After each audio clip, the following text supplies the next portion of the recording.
good evening, and welcome back to Bedtime and Historian. Have you ever wondered how a distant trade problem, something as quiet as tea leaves moving across oceans and silver coins changing hands in crowded ports, could slowly grow into a war between two vast empires? So, before you get comfortable, take a moment to like the video and subscribe, but only if you genuinely enjoy what I do here. And if you'd like, let me know where you're listening from tonight and what your local time is. I always enjoy seeing how far these quiet historical journeys travel across the world. Now, dim the lights, maybe turn on a fan for that soft background hum, and let's ease into tonight's journey together. In the early 19th century, the world was becoming more connected than it had ever been before. Ships crossed oceans in steady patterns, carrying goods, people, and ideas between continents. Trade networks stretched from Europe to the Americas, from India to Southeast Asia, and deep into the ports of China. What appeared on the surface to be a normal exchange of goods was actually part of a much larger transformation taking place across the global economy. For many European nations, China had long been a place of fascination and wealth. Chinese goods, especially tea, porcelain, and silk, were in extremely high demand across Europe. Tea, in particular, had become part of daily life in Britain. By the late 18th century, millions of people in Britain were drinking it regularly, from wealthy households in London to modest homes in the countryside. This demand meant that British merchants needed a constant supply of Chinese tea arriving by ship each year. But the trade had a serious imbalance. China did not have much interest in the manufactured goods that Europeans offered in return. Chinese merchants preferred payment in silver. Over time, enormous quantities of silver flowed from Europe into China in exchange for Chinese goods. For Britain, this created a growing financial concern. Silver was a valuable resource, and losing so much of it each year was not sustainable in the long run. British merchants and officials began searching for a way to correct this imbalance. They needed something that Chinese buyers would purchase in large quantities, something that could reverse the steady flow of silver leaving Europe. The solution they eventually focused on was opium. Opium was not unknown in China. The substance had been used for centuries in limited medical contexts. Earlier references to it appeared in Chinese texts dating back to the Tang dynasty. At that time, it was mostly treated as a medicine, often mixed into preparations intended to ease pain or illness. However, the form of opium that entered China in the 18th and 19th centuries was different in scale and use. Instead of occasional medical consumption, opium began to appear in recreational smoking mixtures. The habit gradually spread among certain groups in Chinese society. What had once been rare began to become more common, particularly in coastal trading regions. This shift did not happen overnight. At first, the quantities involved were small. Foreign traders, including merchants from India and Southeast Asia, brought modest amounts of opium into Chinese markets. Over time, however, the trade expanded. The British East India Company, which controlled large territories in India, began to play a central role in producing opium for export. In the fertile plains of Bengal and along the Ganges River, poppy cultivation expanded under British oversight. The East India Company organised a structured system in which opium was grown, processed, and sold through auctions. Merchants purchased the drug and transported it to the Chinese coast, where it entered smuggling networks that distributed it inland. This system created a powerful economic engine. Opium sales generated enormous profits for traders and helped correct Britain's trade deficit with China. Instead of silver flowing one direction from Britain to China, silver now began to move the other way. Chinese buyers were paying for opium, and that silver returned to British merchants who then used it to purchase tea and other goods. From a purely commercial perspective, the system worked. Trade expanded, profits increased, and merchants on both sides of the ocean benefited financially. Yet the effects inside China were becoming increasingly troubling. As opium became more widely available, its consumption spread beyond wealthy circles. Government officials, merchants, soldiers, labourers, and artisans began using the drug.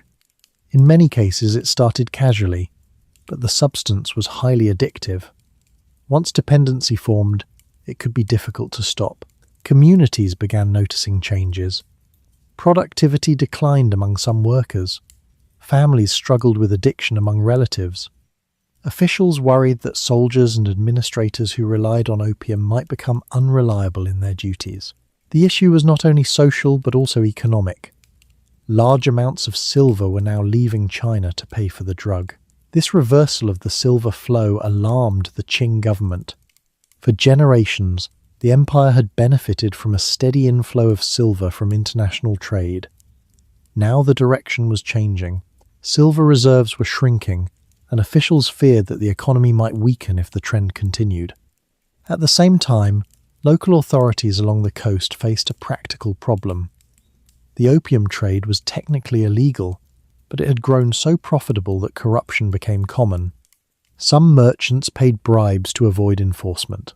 Certain officials tolerated smuggling because it generated unofficial revenue. Others attempted to enforce bans, but struggled against well-organized trading networks. Within the imperial court in Beijing, debate continued over how serious the situation had become. Some advisors believed the problem could be managed through regulation. They argued that limited tolerance might reduce smuggling and allow the government to collect taxes.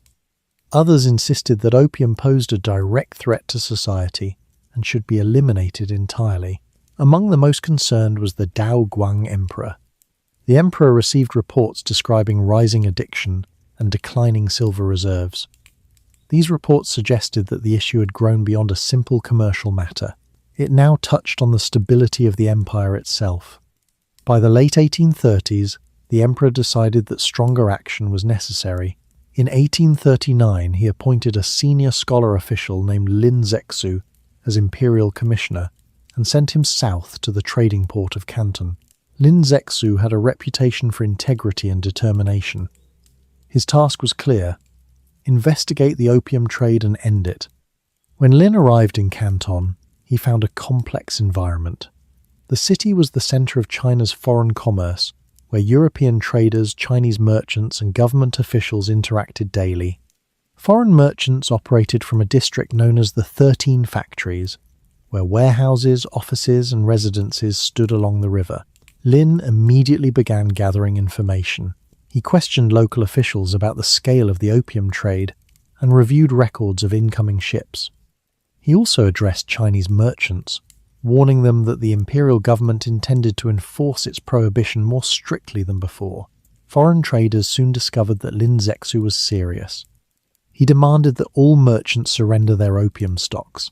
Ships anchored offshore were ordered to turn over their cargo. Foreign traders were temporarily confined to their quarters while negotiations took place. At first, the situation seemed uncertain.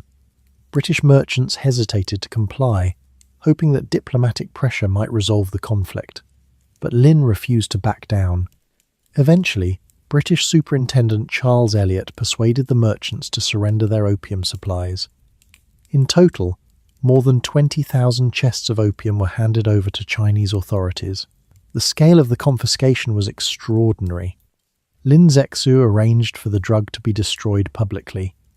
Workers opened the chests, mixed the contents with lime and salt water, and washed the mixture into the sea. The process lasted several weeks. It was meant to send a clear message that the Qing government would no longer tolerate the trade. For Chinese officials, this act represented a firm defense of law and morality. For British merchants, however, the destruction of the cargo meant a massive financial loss. The event transformed a commercial dispute into a diplomatic crisis. In Britain, traders demanded compensation for the destroyed opium. Some politicians argued that Chinese authorities had violated property rights. Others believed the incident showed that China treated foreign merchants unfairly. The debate in London gradually shifted from trade policy to questions of national prestige and international law. Before long, discussions about negotiation began giving way to preparations for military action. What had begun as a disagreement over commerce was slowly becoming something much larger. Two very different systems, one shaped by imperial regulation and Confucian political traditions, the other by industrial expansion and global trade, were moving toward confrontation. Neither side fully understood how dramatic the consequences would become. The quiet trade routes that had once carried tea and silk across oceans were now part of a conflict that would soon draw fleets, armies, and entire governments into its path. And in the years ahead, the events that followed would reshape not only relations between Britain and China, but also the balance of power across Asia. By the time Lin Zexu arrived in Canton in 1839, the situation between China and Britain had already been shaped by nearly 3 centuries of expanding global trade. The confrontation that would eventually become the First Opium War did not emerge suddenly. Instead, it grew slowly out of patterns of commerce that had connected Europe and East Asia since the 16th century. During the mid-1500s, maritime trade between Europe and China began to expand in a new and more direct form. Portuguese merchants were among the first Europeans to establish a permanent presence along the southern Chinese coast. In 1557, they received permission from the Ming dynasty to lease the small peninsula of Macau as a trading outpost. From there, Portuguese ships carried goods between Europe, India, Southeast Asia, and China. Other European nations soon followed. Spanish traders connected China to the newly conquered territories of the Americas through the Manila galleon trade. Beginning in the late 16th century, Spanish ships transported large quantities of silver mined in Mexico and Peru across the Pacific Ocean to the Philippines. From Manila, Chinese merchants exchanged silk, porcelain, and other goods for this silver. The arrival of American silver changed the economic relationship between China and the outside world.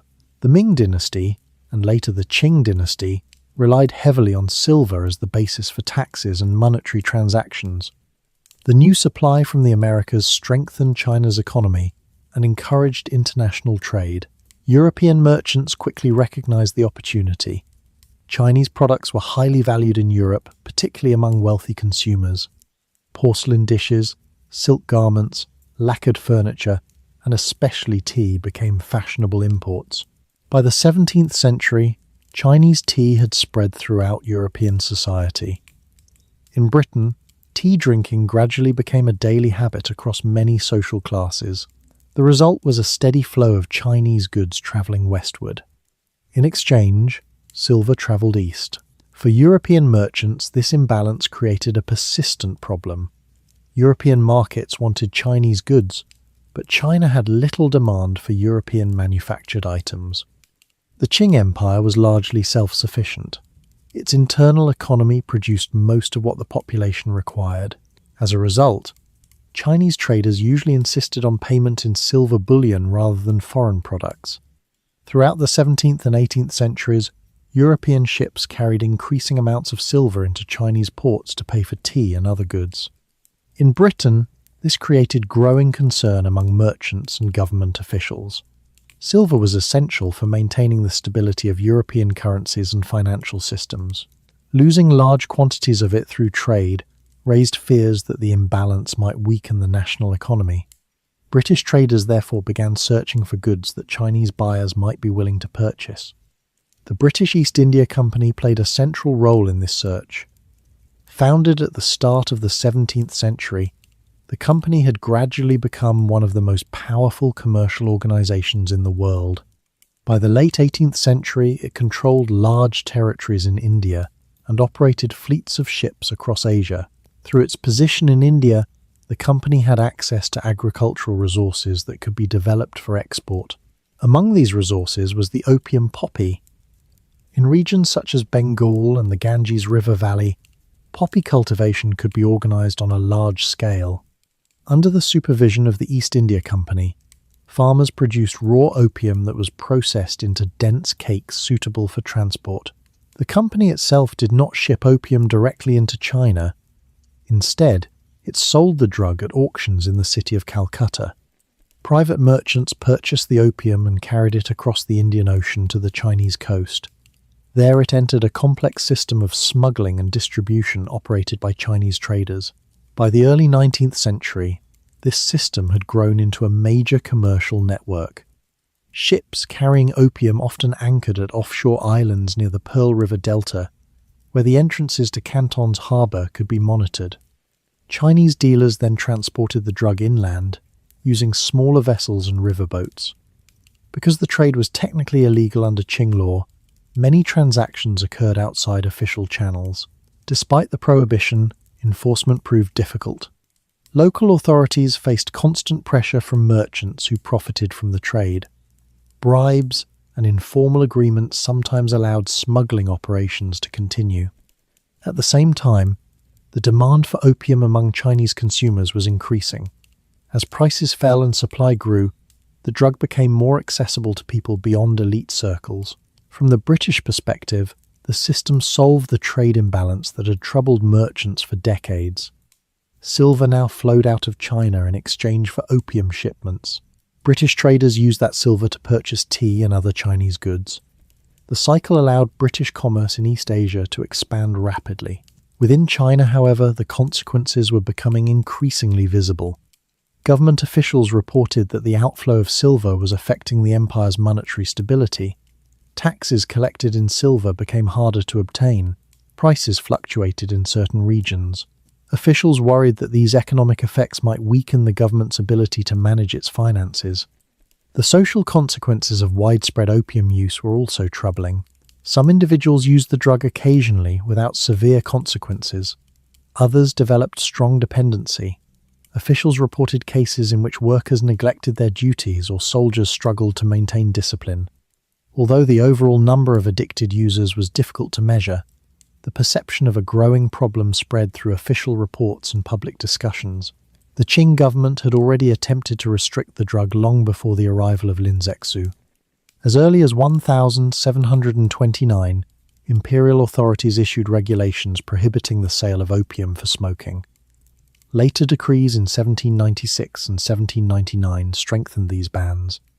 The intention was to prevent the expansion of recreational use and to limit the influence of foreign traders in the drug market. Yet enforcement remained inconsistent. The growing profits involved in opium smuggling made the trade resilient.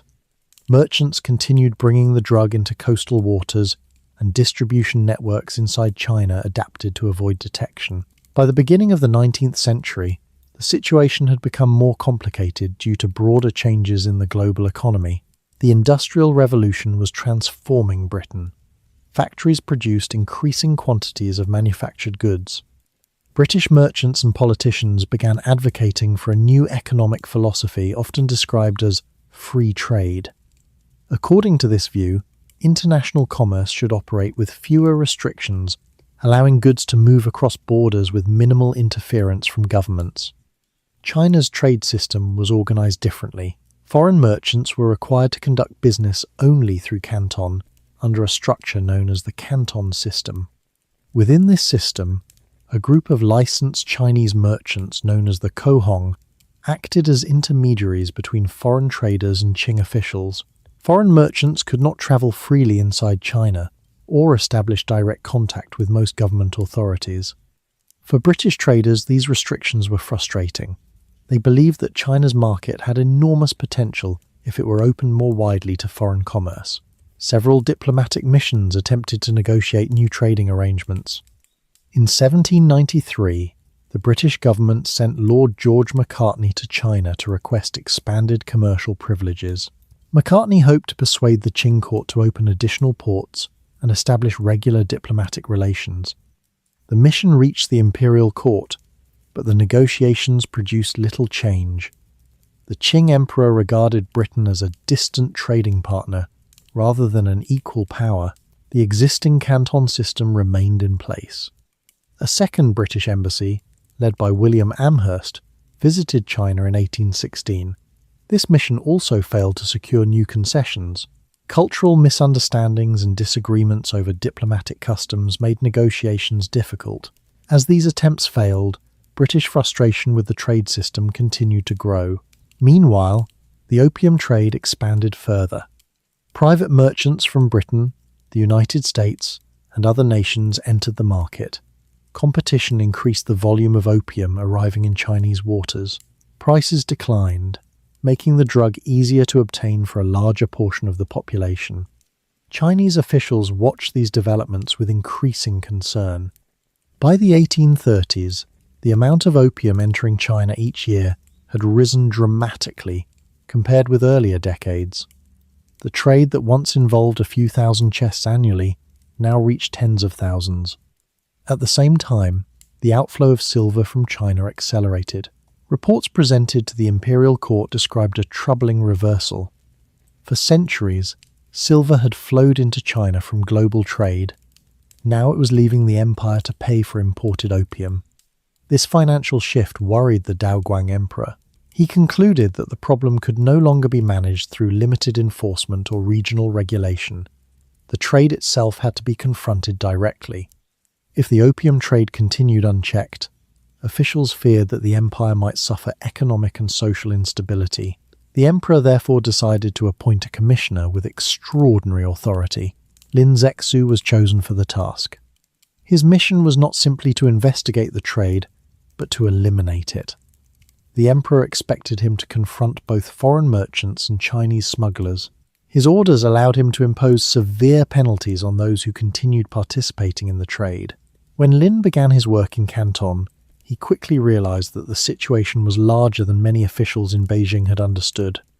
The city's foreign quarter contained warehouses filled with goods from across the world. Ships arrived regularly from India and Southeast Asia. Merchants representing multiple nations negotiated deals in offices overlooking the river. Within this environment, the opium trade had become deeply integrated into the structure of international commerce. Stopping it would require decisive action. Lin's decision to confiscate and destroy the opium stocks in 1839 represented the first major step in that effort. For Chinese officials, it was an assertion of sovereignty and a defense of social order. For British merchants, it appeared as the destruction of valuable property and an attack on the principles of international trade. From that moment forward, the dispute between the Qing Empire and Britain began to move beyond commerce alone. What had once been a complicated trade relationship was now becoming a political and diplomatic confrontation, one that would soon draw naval fleets and armies into the waters and ports of southern China. In the years before the conflict began, the city of Canton stood at the center of China's relationship with the outside world. For foreign merchants arriving by sea, it was not only a trading port, but the single authorized gateway into the vast markets of the Qing Empire. Every ship carrying European goods, every cargo of tea destined for London, and every crate of porcelain bound for distant ports passed through this tightly controlled system. The arrangement that governed this commerce was known as the Canton system. The Qing dynasty had created this structure during the late 17th and early 18th centuries as a way to manage foreign trade without allowing outside influence to spread too far into Chinese society. The imperial government did not oppose trade itself. Commerce had long been part of China's economy, and foreign merchants were welcomed when their activities could be supervised. But the court in Beijing preferred careful limits. Foreign traders were not permitted to move freely through the empire. They were restricted to the southern port of Canton, known today as Guangzhou.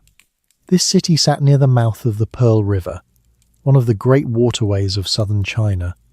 Its location made it ideal for maritime trade. Ships arriving from the South China Sea could reach the harbour through channels that local pilots knew well. From the Qing perspective, concentrating foreign merchants in one location made administration easier. Officials could monitor trade, collect taxes, and maintain order without allowing foreigners to travel inland. Within Canton itself, foreign merchants were confined to a specific district along the riverfront. This area was known as the 13 Factories. Despite the name, the buildings were not factories in the modern industrial sense. They were warehouses, offices, and living quarters belonging to different trading companies. British, American, Dutch, and other European merchants rented space in these compounds during the trading season. The district became a busy centre of international commerce. Warehouses stored tea, silk, and porcelain, waiting to be loaded onto ships. Clerks kept records of shipments and payments. Sailors, translators, and merchants moved through the narrow streets between the buildings. Yet even inside this commercial centre, foreign traders operated under strict rules. They could not enter the walled city of Canton without permission. They were forbidden from learning the Chinese language in an official capacity. Direct communication with high-ranking Chinese officials was not allowed. Instead, all negotiations passed through a group of licensed Chinese merchants known as the Kohong. The Kohong merchants formed a small but powerful network. These individuals had received special authorization from the Qing government to conduct business with foreigners. When a European trader arrived with a cargo, he was required to deal with one of these Chinese merchants. The Kohong merchant handled many responsibilities at once. He negotiated prices for Chinese goods. He arranged the purchase of foreign cargo. He collected customs fees and ensured that the appropriate taxes reached government officials. In addition, he was responsible for the behavior of the foreign merchants under his supervision. If disputes occurred, the Kohong merchant served as the intermediary who helped resolve them. This system created a carefully balanced relationship between Chinese authorities and foreign traders. It allowed international commerce to continue while maintaining the Qing government's authority over the process. For many years, the arrangement functioned well enough to support large volumes of trade. By the 18th century, European ships were arriving in Canton every year in growing numbers. The British East India Company played the leading role in this commerce. Its ships carried Chinese tea back to Britain, where the drink had become part of everyday life. Tea imports increased steadily. In London, warehouses filled with chests of tea arriving from China. Auctions distributed the product throughout Britain and eventually to markets across Europe and North America. The tea trade alone generated enormous profits for merchants and governments alike. Porcelain and silk also remained popular. Chinese artisans produced fine ceramics that European manufacturers could not easily replicate. Silk textiles continued to attract buyers seeking luxury fabrics.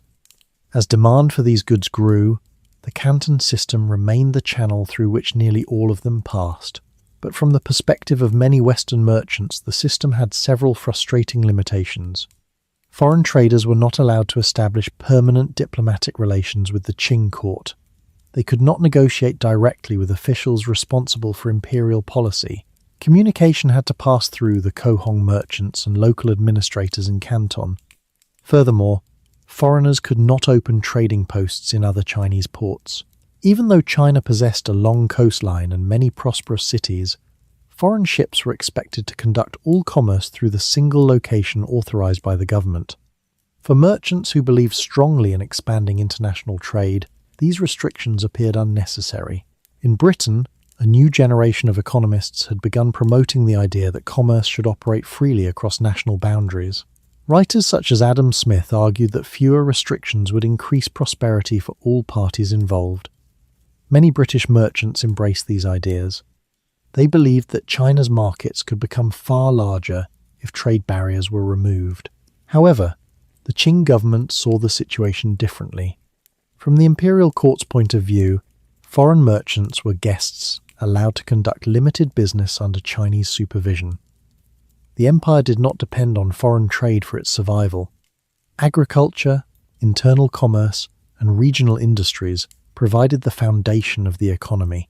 Maintaining social order and political stability mattered more than expanding international trade. This difference in perspective created a quiet tension between the two systems. British merchants wanted wider access and fewer regulations. Qing officials wanted strict control and careful supervision. For decades, the Canton system managed to balance these competing expectations. But the expansion of the opium trade placed the entire structure under strain. Opium did not move through the same official channels as tea and porcelain. Because the drug was prohibited by Qing law, merchants avoided bringing it directly into Canton's regulated warehouses. Instead, shipments remained anchored offshore or nearby islands where they could be transferred secretly. Chinese dealers then transported the drug inland using smaller vessels. This smuggling network bypassed the Kohong system. As a result, it weakened the ability of the Qing government to supervise foreign commerce. The profits involved were so large that both foreign traders and Chinese smugglers found ways to continue the trade despite repeated bans. For local officials in Canton, the situation became increasingly difficult to manage. On one hand, they were responsible for enforcing imperial laws that prohibited opium. On the other hand, they needed to maintain stable relations with foreign merchants who played an important role in the region's economy. Some officials attempted to enforce the bans strictly. Others tolerated certain activities in exchange for unofficial payments or to avoid disrupting trade entirely. The Kohong merchants themselves faced pressure from both sides. Foreign traders expected them to facilitate business smoothly. Chinese authorities expected them to prevent illegal commerce. When conflicts arose, these merchants had to navigate between the interests of powerful trading companies and the demands of the imperial administration. By the 1830s, the growing scale of the opium trade made these tensions impossible to ignore. Large numbers of chests containing the drug arrived in Chinese waters each year. Silver payments for opium moved steadily out of China. Reports describing addiction among various social groups reached the imperial court. The Daoguang emperor recognized that the existing system could no longer contain the problem. The Canton system had been designed to regulate legitimate commerce. It was not equipped to eliminate a trade that operated largely outside official channels. If stronger action was not taken, the emperor feared that both the economy and the moral order of society might suffer. It was in this environment that Lin Zexu arrived in Canton. Unlike many officials who had tried to manage the problem gradually, Lin approached the situation with determination. He believed that decisive action was necessary to restore control over the port and the surrounding trade networks. His investigations quickly revealed how deeply the opium trade had penetrated the commercial system. Foreign merchants relied on it to correct their trade imbalance. Chinese dealers profited from distributing the drug inland. Local officials struggled to enforce laws while maintaining order in one of the busiest ports in Asia. Lin concluded that partial measures would not succeed. If the trade were allowed to continue even in small amounts, the profits involved would encourage merchants to expand it again. The only solution, in his view, was to eliminate the supply entirely. His demand that foreign traders surrender their opium stocks was therefore not a temporary negotiation tactic. It was part of a broader effort to restore the authority of the Qing government over international commerce. The destruction of the confiscated opium soon became one of the most dramatic events in the history of global trade. For Chinese officials, it demonstrated that imperial law would be enforced even against powerful foreign merchants. For British traders, it appeared as a direct attack on commercial interests. And for both sides, the event marked the moment when the long-standing structure of regulated trade in Canton began to give way to a much more serious confrontation. The port that had once served as the meeting point of two distant economies was now becoming the place where their disagreements would be settled by entirely different means. While the Canton system shaped the daily experience of foreign merchants in southern China, the deeper forces driving the coming conflict lay far beyond the Pearl River. Across the Indian Ocean, in the territories controlled by the British East India Company, a commercial system was developing that would eventually alter the balance of trade between Britain and China. The British East India Company had grown from a trading organisation into a powerful governing authority over large parts of the Indian subcontinent. By the late 18th century, it administered vast agricultural regions, collected taxes, and controlled major ports that connected India to global shipping routes.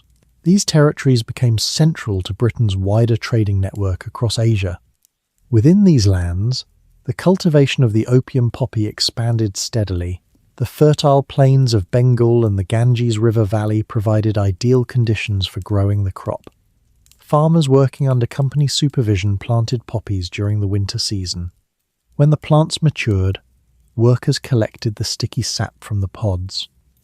This raw opium was then processed in company facilities, where it was shaped into dense cakes suitable for long-distance transport. The East India Company maintained strict oversight of the production process. Opium grown in company territories was gathered into government-controlled warehouses and prepared for auction. Merchants from many regions attended these auctions in the city of Calcutta. There they purchased chests of opium that would later be transported to markets across Asia. The company itself avoided direct involvement in the smuggling of the drug into China. Instead, it sold the product to private traders who carried it onward. This arrangement allowed the company to profit from production while maintaining some distance from the final stage of the trade. For merchants, the opportunity was extremely attractive. Ships leaving Indian ports could carry large cargoes of opium across the Bay of Bengal and through the waters of Southeast Asia toward the Chinese coast. The journey followed routes that had long been used for commercial shipping.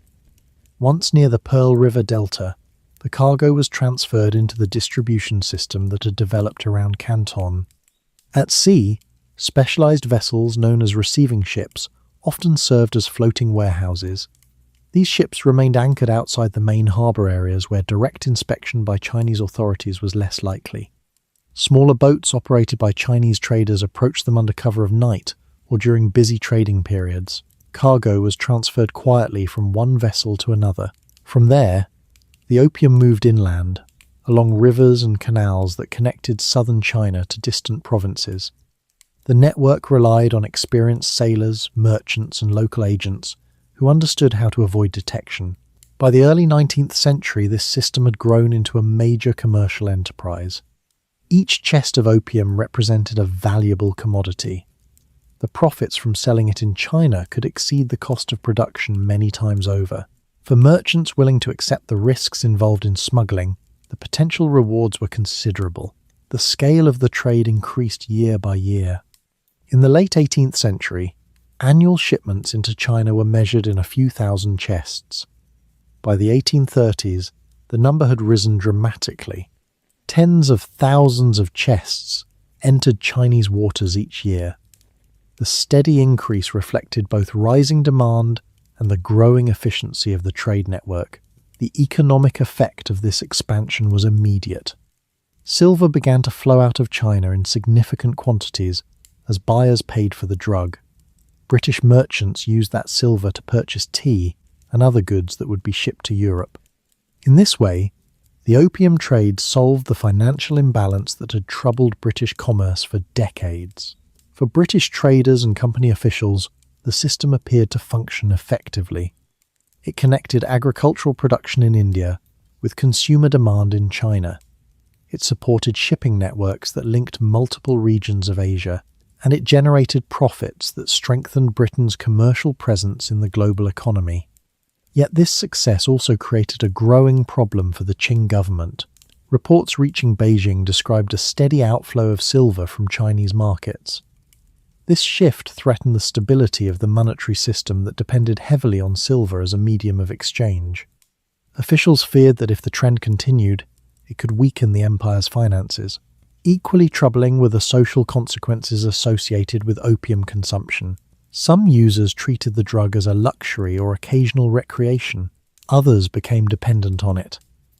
Local administrators reported that addiction was appearing among various groups within society. Artisans, labourers, and even some members of the administrative class were said to be using the drug regularly. The situation alarmed many officials who believed that widespread opium use could undermine discipline within government institutions and the military. The Qing court had already issued several decrees banning the importation and sale of opium. These laws were intended to protect the population from addiction and to prevent economic disruption caused by the loss of silver. However, enforcing these laws proved extremely difficult. China's coastline was long, and foreign ships possessed the mobility to anchor in locations beyond the immediate reach of coastal patrols. Smugglers developed methods for transferring cargo quickly and quietly.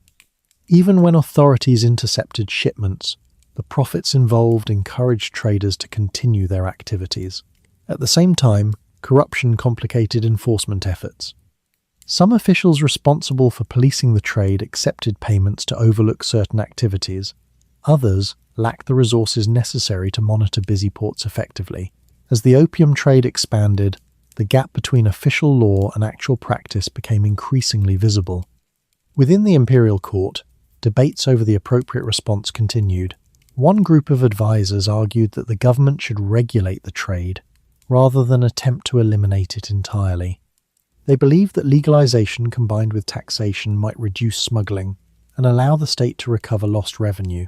Another group insisted that legalization would only worsen the problem. In their view, the moral and social consequences of widespread addiction were too serious to tolerate. They argued that the empire must enforce its prohibition decisively. The Daoguang emperor listened carefully to these arguments. Over time, he became convinced that stronger action was necessary. The reports describing silver shortages and growing addiction suggested that the issue was not limited to a single region. It had become a matter affecting the stability of the entire empire. The emperor therefore began searching for an official capable of addressing the problem with determination. Lin Zexu emerged as the candidate best suited for the task. Lin was known for his reputation as a principled administrator. During his career, he had served in several government positions where he had demonstrated a willingness to confront corruption and enforce imperial law. His record suggested that he possessed both the discipline and the authority needed for a difficult mission.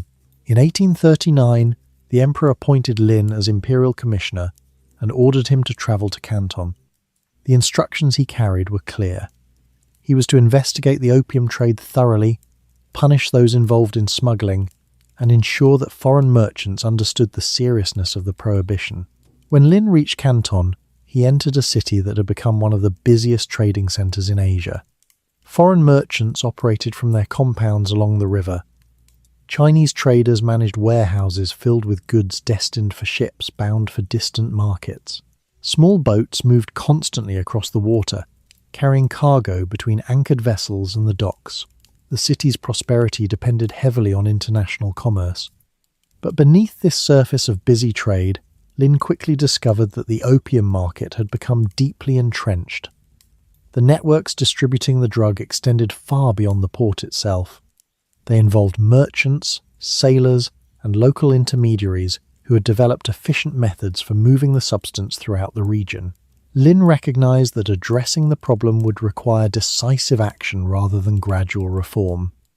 He began by issuing proclamations that reminded Chinese citizens of the existing laws against opium use and distribution. Dealers and smugglers were warned that severe penalties awaited those who continued their activities. He also turned his attention toward the foreign merchants whose cargoes supplied the trade. Letters were sent demanding that all opium stocks be surrendered. Lin insisted that foreign traders respect Chinese law while operating within Chinese territory. The demand placed British and American merchants in a difficult position.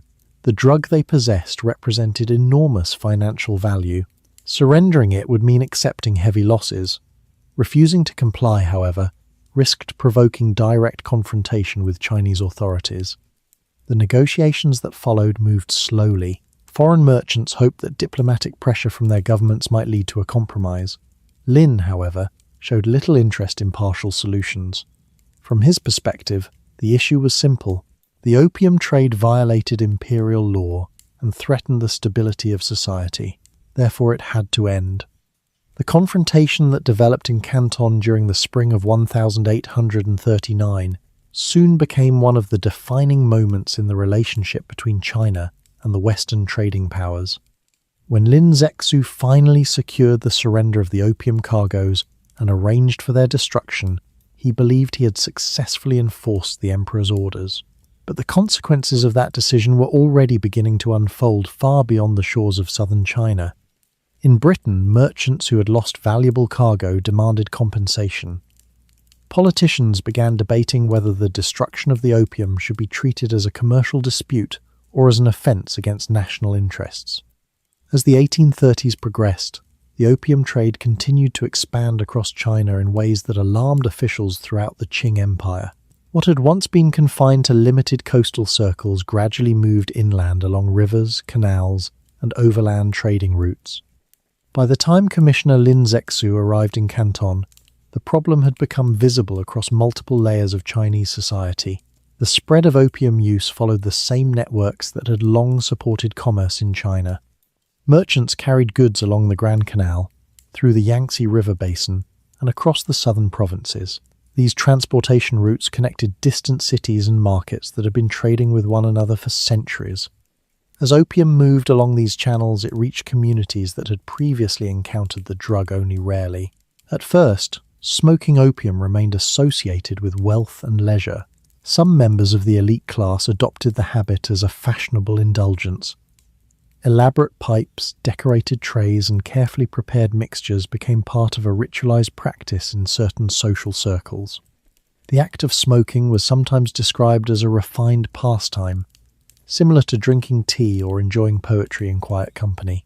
But the habit did not remain confined to elite households. As the availability of opium increased and prices gradually declined, more people began experimenting with it. Artisans, traders, boatmen, and labourers encountered the drug in taverns and private gatherings. What had once been rare slowly became familiar. For many individuals, the experience began casually. A person might try opium occasionally in the company of friends or colleagues. Some users continued to consume it infrequently without severe consequences. Others found themselves drawn into repeated use. The physical effects of the drug created a cycle that was difficult to escape. When consumed, opium produced a sense of calm and relaxation. Pain seemed to fade, worries felt distant, and time passed quietly. Yet repeated use gradually produced dependency. When the body became accustomed to the substance, the absence of it could bring discomfort. Users described chills, nausea, and muscle pain when they attempted to stop. The desire to relieve these symptoms often led them back to the drug. For families and local communities, these patterns could create serious challenges. A worker who became dependent on opium might struggle to maintain regular employment. Household savings might be spent on purchasing the drug. In some cases, families found themselves caring for relatives who could no longer perform their usual responsibilities. Officials responsible for local administration began reporting these developments to higher authorities. Memorials sent to the imperial court described villages where opium smoking had become common. Military officers warned that some soldiers had adopted the habit. Administrators worried that government clerks and minor officials might also be affected. The Qing state relied on disciplined bureaucrats and reliable soldiers to maintain order across a vast territory. If addiction weakened these institutions, the consequences could be significant. At the same time, the economic effects of the trade were becoming increasingly visible. Silver coins had long circulated throughout China as a medium of exchange for taxes, salaries, and commercial transactions. But as more silver flowed out of the country to pay for imported opium, shortages began appearing in certain regions. Merchants sometimes found it harder to obtain the silver needed for large transactions. Farmers paying taxes in silver felt the pressure when the metal became scarce. Officials responsible for managing local finances worried that the imbalance might spread further. The imperial court in Beijing received a growing number of reports describing these problems. Some advisors emphasized the economic threat. Others focused on the moral and social consequences of widespread addiction.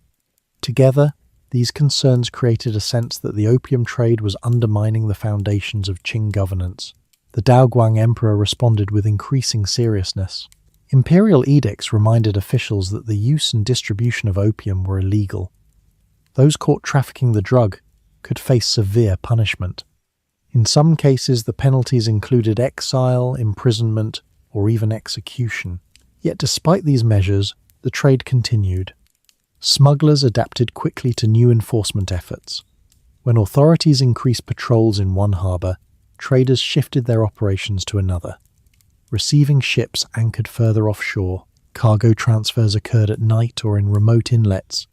Chinese dealers also played an important role in maintaining the supply. Unlike foreign merchants, Chinese traders could travel freely through the interior of the empire. They used established commercial routes to distribute opium far from the coastal ports. This made it difficult for authorities to track the movement of the drug once it entered the country. The involvement of Chinese merchants complicated the situation for the government. Officials understood that the trade depended not only on foreign suppliers, but also on domestic participants. Punishing local smugglers risked provoking unrest in regions where many people depended on commerce for their livelihood. Still, the imperial court believed that decisive action was necessary. In 1810, the Daoguang Emperor issued a proclamation describing opium as a poison that undermined the customs and moral order of the empire. The edict warned that anyone involved in importing or distributing the drug would face strict penalties. Despite this declaration, the scale of the trade continued to increase during the following decades. By the early 1830s, annual imports of opium into China had reached levels far higher than earlier officials had imagined possible. Tens of thousands of chests arrived each year. The value of the cargo represented a large share of the total trade between China and foreign merchants. The rising numbers convinced many officials that earlier enforcement efforts had failed. The emperor therefore turned to stronger measures. When Lin Zexu received his appointment as imperial commissioner, he understood that the situation required both determination and careful planning. His mission was not simply to punish individual smugglers, but to disrupt the entire network that supported the trade. Upon arriving in Canton, Lin began by studying the structure of the opium market. He gathered information from local officials, merchants, and translators familiar with foreign trade. Records from customs offices revealed patterns in shipping arrivals. Testimonies from arrested smugglers helped map the distribution routes used inside China. The investigation showed how deeply the drug had become integrated into everyday commerce. Opium shipments often arrived alongside legitimate cargo such as cotton cloth, spices, and metal goods. Foreign traders relied on the profits from the drug to finance their purchases of Chinese products. Chinese intermediaries earned income by moving the cargo inland. Breaking this system would not be easy. Lin nevertheless believed that a clear demonstration of imperial authority could change the situation. If the government showed that it was prepared to enforce the law decisively, merchants might reconsider the risks of continuing the trade. His first actions targeted Chinese dealers. Those caught distributing opium faced immediate punishment. Lin ordered arrests and confiscations throughout the region. Officials were instructed to search warehouses, riverboats, and storage facilities where the drug might be hidden. At the same time, Lin addressed the foreign merchants who supplied the market. He issued a formal proclamation demanding that all foreign traders surrender their opium stocks. The document explained that the Qing government would no longer tolerate the presence of the drug in Chinese territory. Anyone who refused to comply could face severe consequences. Foreign merchants quickly realized that the commissioner was serious. The pressure placed them in a difficult position. The opium cargoes stored in their warehouses represented enormous financial value. Surrendering them meant accepting large losses. Yet resisting Lin's demands risked provoking direct confrontation with Chinese authorities. British Superintendent Charles Elliot eventually advised the merchants to comply with Lin's order. He believed that surrendering the opium might prevent a more serious conflict. Elliot also promised that the British government would consider compensating merchants for their losses. Under this arrangement, more than 20,000 chests of opium were turned over to Chinese officials. Lin organized the destruction of the drug in a carefully supervised process outside Canton. Workers opened each chest and mixed the contents with lime and seawater. The resulting mixture was washed into the ocean through specially prepared channels. The destruction continued for several weeks. For Chinese observers, the event symbolized the government's determination to defend the country from a harmful trade. Officials praised Lin Zexu for enforcing the emperor's command with discipline and resolve. Foreign merchants, however, viewed the situation differently. To them, the confiscated cargo represented private property worth millions of dollars. The loss created immediate financial consequences for trading companies in both Asia and Europe. The dispute that followed soon extended beyond the merchants involved. In Britain, the question arose whether the Chinese government had violated the rights of British subjects. Some politicians argued that China had acted unjustly toward foreign traders. Others questioned the morality of the opium trade itself. The debate continued as news of the destruction reached London. What had begun as an effort by the Qing government to enforce its laws was now becoming part of a much larger argument about commerce, sovereignty, and international relations. And while those discussions unfolded in distant capitals, the situation along the southern coast of China continued to grow more tense. As the destruction of the opium cargo outside Canton came to an end in the summer of 1839, the Qing government believed that it had taken a decisive step toward restoring order in the empire's trade system. Commissioner Lin Zexu reported to the Daoguang Emperor that the illegal drug had been removed from the warehouses of foreign merchants and that a firm warning had been delivered to those who had previously supplied it. From the imperial court's perspective, the action was justified and necessary. For years, the government had issued edicts prohibiting the importation of opium. Those laws were part of the emperor's responsibility to protect the moral well-being of the population and to maintain the economic stability of the empire. The destruction of the confiscated cargo therefore represented the enforcement of an existing law rather than the creation of a new one. Yet the same event appeared very different to many merchants and officials in Britain. The opium destroyed under Lin Zexu's orders had been purchased legally at auctions in British-controlled India. Private traders had invested large amounts of money in transporting it across the seas to the Chinese coast. To them, the cargo represented valuable commercial property. When news of its destruction reached British trading circles, anger followed quickly. Merchants who had surrendered their chests of opium expected compensation for the losses they had accepted under pressure from the Chinese authorities. They turned to Superintendent Charles Elliot, the British official responsible for overseeing trade in China, asking how the situation would be resolved. Elliot had encouraged them to hand over the cargo in order to prevent an immediate confrontation with Lin Zexu. Now he faced the difficult task of explaining the consequences. In a formal statement, Elliot promised that the British government would compensate merchants for the surrendered opium. The statement was intended to reassure traders that their cooperation would not result in permanent financial ruin, but this promise also carried political implications. If the British government accepted responsibility for paying the merchants, it might seek reimbursement from China. The destruction of the cargo could then be interpreted not merely as law enforcement, but as an act that required diplomatic response. As reports continued arriving in Britain, the debate expanded beyond the trading community. Some members of Parliament argued that the Chinese government had treated British subjects unfairly. They believed that Britain should defend the interests of its merchants and ensure that British trade could continue without interference. Others expressed a different view. Several critics of the opium trade had long argued that selling the drug in China was morally questionable. They believed that British merchants were profiting from addiction in another country and that the destruction of the opium was therefore understandable. Among the most vocal critics was William Gladstone, a politician who later became Prime Minister of Britain. Gladstone condemned the trade openly in Parliament. He described it as harmful and unjust, and he warned that military action taken to protect it would damage Britain's reputation.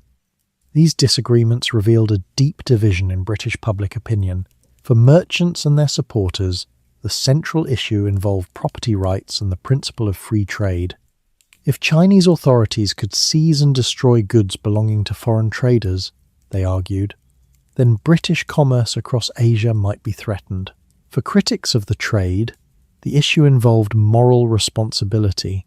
They questioned whether Britain should defend a commercial activity that many observers believed was damaging Chinese society. In their view, protecting the opium trade would mean using national power to preserve a harmful business. While these arguments unfolded in London, the situation in southern China continued to grow more tense. Lin Zexu had not only destroyed the opium stocks, but had also introduced new regulations intended to prevent the trade from returning. Foreign merchants were asked to sign agreements promising that they would never again bring opium into Chinese territory. The agreements included severe penalties. Anyone caught violating the prohibition could face execution under Chinese law. Lin insisted that both Chinese smugglers and foreign traders would be subject to the same punishment if they continued the trade. For foreign merchants accustomed to operating under their own legal traditions, the demand created concern. Many believed that Chinese courts would treat them unfairly if disputes arose. They preferred to be judged according to the laws of their own countries rather than those of the Qing Empire. This difference in legal expectations added another layer of tension to the already fragile relationship between Chinese authorities and foreign traders. At the same time, Smaller incidents along the southern coast contributed to the growing mistrust. In one case, a group of British sailors became involved in a violent altercation with local residents near Kowloon. A Chinese villager died during the incident. Lin Zexu demanded that the sailors responsible be handed over to Chinese authorities for trial. Superintendent Elliot refused. He believed that British subjects should not be tried under Chinese law, which he feared might impose harsh punishments without procedures familiar to British courts. Instead, Elliot arranged for the sailors to be tried before a British naval tribunal. To Chinese officials, this decision appeared to undermine their authority. If foreign citizens could commit crimes in Chinese territory without facing Chinese courts, it raised serious questions about sovereignty. Lin regarded Elliot's refusal as evidence that foreign merchants were unwilling to respect the laws of the Qing Empire. Meanwhile, other events along the coast further strained relations. Chinese authorities restricted the sale of food and supplies to British ships anchored near the Pearl River. The measure was intended to pressure foreign merchants into complying fully with the new anti-opium regulations. British crews responded by sending armed boats to purchase provisions directly from local villagers. These encounters sometimes produced brief exchanges of gunfire between British sailors and Chinese coastal defences. Though limited in scale, the incidents revealed how quickly tensions could escalate when both sides felt that their authority was being challenged. By the autumn of 1839, the situation had reached a delicate stage. Trade between China and Britain had slowed significantly. Foreign merchants remained uncertain about whether they would be allowed to resume normal commercial activities. Chinese officials continued enforcing the prohibition against opium while watching the foreign ships anchored offshore. In London, the British government began considering its options. Some policymakers believed that a diplomatic solution might still be possible. Others argued that China's treatment of British merchants required a stronger response. The question before the government was not simply about the opium trade itself. It also involved the broader issue of how Britain should conduct its relations with a powerful empire that maintained very different legal traditions and economic policies. If negotiations failed, military force might become one of the tools used to resolve the dispute. During these months, preparations quietly began. The British government examined the possibility of sending naval forces to Chinese waters. The Royal Navy already maintained ships in Asia to protect trade routes and suppress piracy. Reinforcing this presence would allow Britain to exert pressure if negotiations with the Qing government broke down. At the same time, merchants and political supporters continued urging the government to defend their interests. They argued that the destruction of the opium cargo had created a precedent that threatened the security of British commerce. If Chinese authorities could seize British property without consequence, they warned, similar actions might occur in other regions where British traders operated. For the Qing court in Beijing, however, the matter appeared far simpler. From their perspective, the government had enforced its laws against an illegal and harmful trade. The responsibility for the conflict rested with those who had attempted to bring the prohibited substance into Chinese territory. These contrasting interpretations made compromise increasingly difficult. As winter approached in 1839, ships of the Royal Navy began preparing for a voyage toward the Chinese coast. The possibility of negotiations still existed, but military plans were moving forward quietly. The confrontation that had begun with the destruction of opium chests outside Canton was gradually expanding into something much larger. Soon, fleets and soldiers would arrive to transform a commercial dispute into a full military conflict between two distant empires. As tensions deepened during 1839, the presence of foreign ships along the southern coast of China began to change the atmosphere in the Pearl River Delta. What had once been a busy commercial region filled with merchant vessels now felt increasingly uncertain. Chinese officials watched the anchored ships carefully, while foreign traders waited to see whether normal commerce would resume or whether the situation might move toward open confrontation. At the centre of these developments remained Commissioner Lin Zexu. Lin's position in Canton was not merely administrative. The Daoguang Emperor had sent him south with exceptional authority, and his instructions were clear. The opium trade was to be eliminated, and the laws of the empire were to be enforced without hesitation. Lin believed strongly that the stability of Chinese society depended on stopping the flow of the drug. From the moment he arrived in Canton, Lin began reorganizing the local administration to strengthen enforcement. Officials responsible for customs inspections were ordered to examine incoming cargo carefully. Patrols along the coast were increased, and local authorities were instructed to investigate suspected smugglers operating along rivers and canals. The commissioner also issued public notices warning that those involved in distributing opium would face severe punishment. These measures were intended not only to enforce the law, but also to demonstrate the seriousness of the imperial government's intentions. Lin understood that the opium trade had grown powerful, partly because many merchants believed that enforcement would remain weak. If the government showed that it was prepared to act decisively, he hoped that traders might abandon the business rather than risk the consequences. At the same time, Lin addressed the foreign merchants whose ships supplied the market. He believed that many of them had misunderstood China's position on the trade. In their view, opium had become another commodity exchanged through international commerce. In Lin's view, it remained a prohibited substance that threatened the well-being of the population. To make this point clear, Lin wrote a formal letter addressed to Queen Victoria of Britain.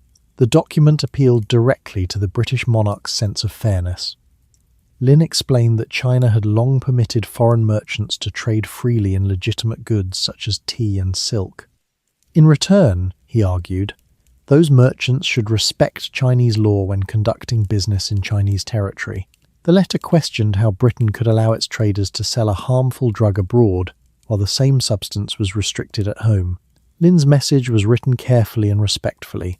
He hoped that the British government might recognise the problem and assist in ending the trade voluntarily. According to his reasoning, cooperation between the two countries could preserve peaceful relations while protecting Chinese society from further harm. However, the letter never reached Queen Victoria.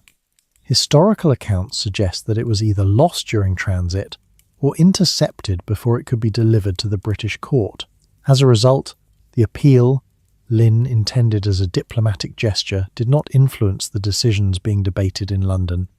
Meanwhile, the commissioner continued strengthening enforcement within Canton. Foreign merchants were required to sign formal agreements promising that they would not bring opium into Chinese waters again. The documents included strict language stating that any future violation would carry severe penalties. A few merchants agreed to the terms. Others hesitated.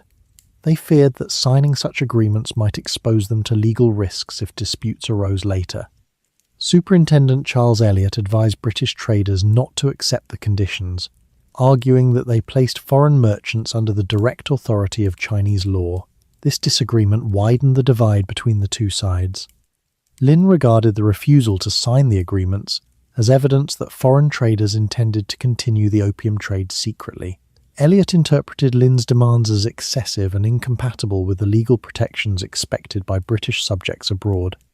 During the same period, small incidents along the coast continued to create additional tension. In one encounter near Kowloon, British sailors searching for supplies came into contact with Chinese coastal forces. The situation developed into a brief exchange of gunfire. Although the clash was limited, it demonstrated how quickly misunderstandings could escalate when both sides were already suspicious of each other's intentions. Chinese officials reported the incident to the imperial court as evidence that foreign ships were behaving aggressively near Chinese territory. British commanders described the same event as a defensive action taken when their crews were prevented from purchasing food and water.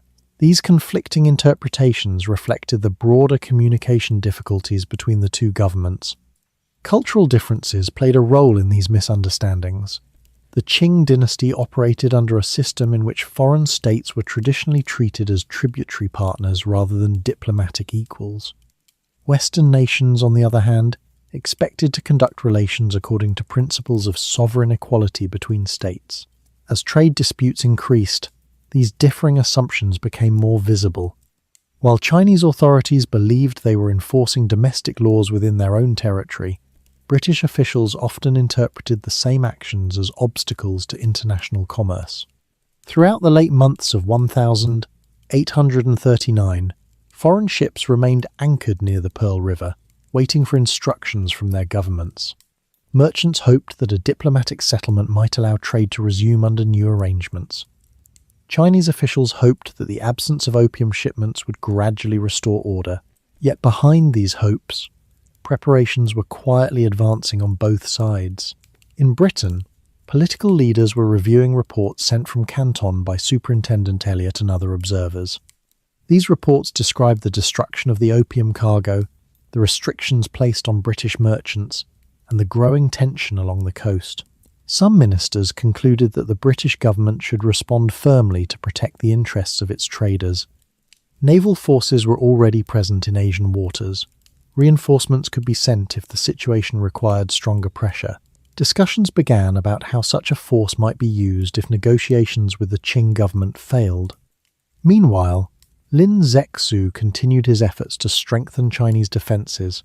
Although China possessed a large navy on paper, many of its vessels were designed primarily for river patrol rather than open ocean warfare.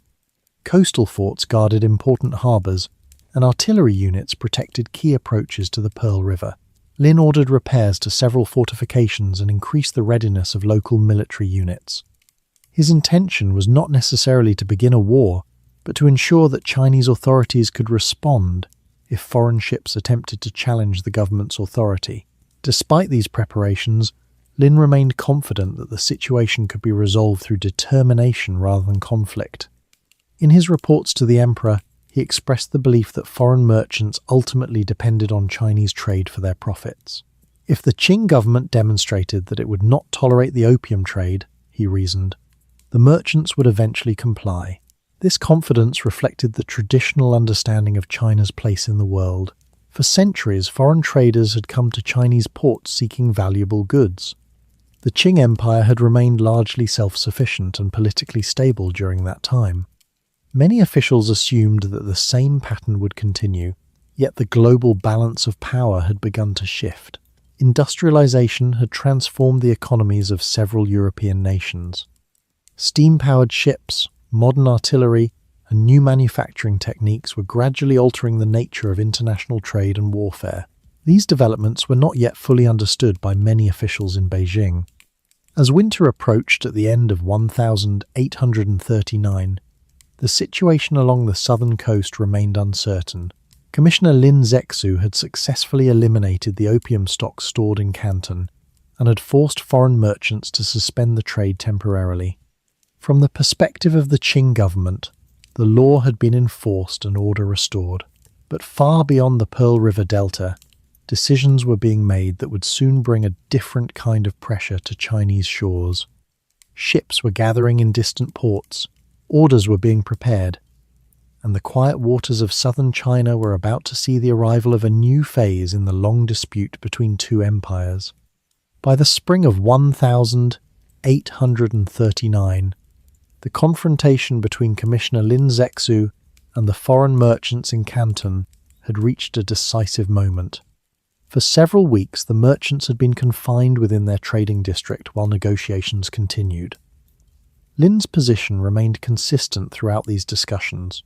The opium trade had violated imperial law, and the only acceptable outcome was the complete surrender of all opium stocks held by foreign traders. The merchants faced a difficult calculation. Their warehouses and ships contained enormous quantities of the drug. Each chest represented a significant investment made by trading firms in India and Britain. Losing those goods meant accepting financial losses that could reach millions of silver dollars. At the same time, refusing Lin's demand risked escalating the crisis further. Chinese officials had already demonstrated that they were prepared to isolate the foreign factories and restrict supplies. Superintendent Charles Elliot believed that confrontation with Chinese authorities at this stage would lead to greater danger for the merchants under his supervision. Many of them were living inside Canton with limited protection, surrounded by Chinese troops enforcing Lin's restrictions. Elliot concluded that surrendering the opium cargo was the safest immediate solution. After several days of negotiation, the foreign merchants agreed. More than 20,000 chests of opium were handed over to Chinese officials. The quantity was enormous. Each chest weighed roughly 140 pounds, meaning that thousands of tons of the drug were now under the control of the Qing authorities. Lin Zexu prepared to destroy the confiscated opium in a carefully organized operation. The destruction site was located near Human, a strategic point along the Pearl River estuary. This location was chosen both for practical reasons and for symbolic effect. The river was the gateway through which foreign goods entered southern China, and destroying the opium there would demonstrate that the government intended to close that gateway to the illegal trade. Workers constructed large trenches along the shoreline. The chests of opium were opened and emptied into the pits. Lime and salt water were mixed with the drug, breaking down the thick substance into a slurry that could no longer be used. Once the mixture had dissolved, channels carried the liquid waste into the sea. The process lasted several weeks. Officials supervised every stage to ensure that none of the opium could be recovered. Lin wanted the destruction to serve as a public demonstration of imperial authority. Local residents and officials witnessed the operation, reinforcing the message that the Qing government would enforce its laws against the drug. In his reports to the emperor, Lin described the event as a victory for the rule of law. From the Qing perspective, the action was entirely justified. The opium had been brought illegally into Chinese territory, and its destruction represented the enforcement of long-standing prohibitions.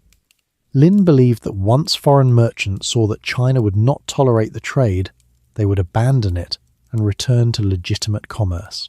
But the event had very different consequences outside China. For British merchants, the destruction of the opium cargo created an immediate financial crisis. The goods had been surrendered under pressure, and many traders now expected compensation for their losses. Superintendent Elliot had promised that the British government would consider reimbursing them, but that promise raised a larger political question. If the British government paid compensation, it might demand repayment from China. This possibility quickly became part of the debate unfolding in London. Reports describing the destruction of the opium reached Britain during the latter half of 1839. Newspapers published accounts from merchants who described their losses in dramatic terms. Some writers argued that China had treated British subjects unfairly and that the British government should respond firmly. At the same time, other voices expressed concern about the moral dimension of the trade. Critics pointed out that opium was widely recognized as a dangerous drug. Selling it in China while restricting its use at home created an uncomfortable contradiction. Several politicians warned that defending the trade might damage Britain's reputation. Despite these concerns, commercial pressure remained strong. Trading firms that had invested heavily in the opium market demanded protection from their government. They argued that British merchants operating abroad should be able to rely on diplomatic and military support if their property was seized. Meanwhile, the situation in Canton remained tense. Although the opium had been destroyed, other disagreements continued to divide Chinese officials and foreign traders. Lin Zexu insisted that merchants sign agreements promising never again to import opium. British officials resisted signing such agreements because they believed it would place their citizens fully under Chinese law.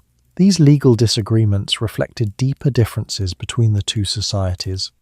In the Qing system, foreigners trading within Chinese territory were expected to obey imperial laws without exception. In the British system, merchants often expected their own government to protect them from the legal authority of other states. Neither side was prepared to accept the other's interpretation easily. Smaller incidents soon added further strain to the relationship. In one case, a group of British sailors became involved in a violent altercation with Chinese villagers near Kowloon. A Chinese resident was killed during the incident. Lin Zexu demanded that the sailors responsible be handed over for trial under Chinese law. Superintendent Elliot refused the request. He feared that Chinese courts might impose severe punishments that British authorities considered unjust. Instead, Elliot arranged for the sailors to be tried before a British naval tribunal. To Chinese officials, this decision appeared to undermine their sovereignty. If foreigners could commit crimes on Chinese soil without facing Chinese justice, It suggested that foreign governments believed themselves above the law. Lin viewed Eliot's refusal as a serious challenge to the authority of the Qing state. At the same time, restrictions placed on British merchants in Canton continued to cause frustration. Chinese authorities limited the sale of food and supplies to foreign ships anchored near the coast. The measure was intended to pressure the merchants into complying fully with Lin's anti-opium policy. British crews responded by attempting to purchase provisions directly from local villagers, sometimes using armed boats to reach the shore. These encounters occasionally produced brief exchanges of gunfire between British sailors and Chinese patrols. Although the skirmishes were small, they revealed how quickly tensions could escalate when both sides believed their authority was being challenged. Each incident was reported back to the respective governments, often in ways that emphasized the grievances of one side while overlooking the concerns of the other. By the end of 1839, the relationship between Britain and China had entered a dangerous phase. The destruction of the opium cargo had solved the immediate problem of the drugs stored in Canton, but it had also created a diplomatic dispute that neither government found easy to resolve. Merchants demanded compensation, officials argued about legal authority, and naval commanders watched the situation closely. Far away in Britain, discussions within the government were beginning to shift towards stronger measures. Naval forces already stationed in Asian waters could be reinforced if necessary. The Royal Navy possessed ships that were faster and more heavily armed than most vessels available to the Qing Empire. If negotiations failed, these ships might be used to apply pressure along the Chinese coast. For the moment, however, the two sides remained in an uneasy standoff. Commissioner Lin Zexu believed that his decisive action had restored control over the opium trade. British merchants believed they had been treated unjustly and awaited a response from their government. Neither side fully realized how close they were to the beginning of open war. The quiet destruction of thousands of opium chests beside the Pearl River had marked the end of one stage of the crisis. What followed next would bring ships, soldiers, and the growing power of industrial nations directly into Chinese waters. By the end of 1839, the conflict between Britain and the Qing Empire had moved beyond the stage of local disputes in Canton. News of the destruction of the opium cargo and the restrictions placed on British merchants had travelled across oceans and reached political leaders in London. What had begun as a disagreement between traders and a provincial commissioner was now becoming a question of national policy. The British government faced pressure from several directions. Merchants who had lost valuable cargo demanded compensation. Trading companies argued that their investments had been destroyed under coercion. They insisted that the government defend the rights of British subjects engaged in overseas commerce. Newspapers in London reported the events in Canton with growing attention, and the issue gradually entered the wider political debate. At the same time, not everyone in Britain supported a forceful response. Some politicians believed that the opium trade itself was morally troubling. They argued that the Chinese government had acted within its rights to prohibit a harmful drug inside its territory. From their perspective, using military power to protect such commerce could damage Britain's reputation. Parliament therefore faced a difficult decision. Should Britain treat the destruction of the opium as a commercial dispute requiring negotiation, or should it respond with stronger measures to protect its merchants? Foreign Secretary Lord Palmerston gradually became one of the most influential voices in the debate. Palmerston believed that Britain needed to defend the principle that its citizens could trade abroad without facing arbitrary interference. While he did not openly defend the opium trade itself, he argued that the actions of the Chinese authorities had humiliated British merchants and disrupted international commerce. To Palmerston and his supporters, the issue was no longer limited to opium. It had become a matter of national prestige and diplomatic equality. European nations expected to conduct relations with other states through negotiations between recognized governments. The Qing system, however, still treated foreign traders as guests operating under Chinese authority rather than representatives of sovereign nations. This difference in diplomatic expectations played an important role in shaping British policy. In London, the idea developed that China must be persuaded, if necessary by force, to accept diplomatic relations on terms more familiar to Western governments. Opening additional ports, establishing official representatives, and protecting British trade were all considered important goals. During the early months of 1840, the British government began preparing a military expedition to China. The task fell largely to the Royal Navy. Britain possessed one of the most powerful naval forces in the world at the time.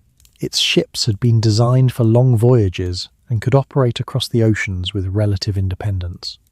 In addition to naval vessels, the expedition would include soldiers drawn from Britain's expanding empire. Many of these troops came from British India. The East India Company already maintained large military forces there, and units from Bengal and Madras were assigned to support the campaign in China. These soldiers had experience serving in overseas operations and could be transported quickly by sea. The decision to send a military expedition did not mean that negotiations were abandoned entirely.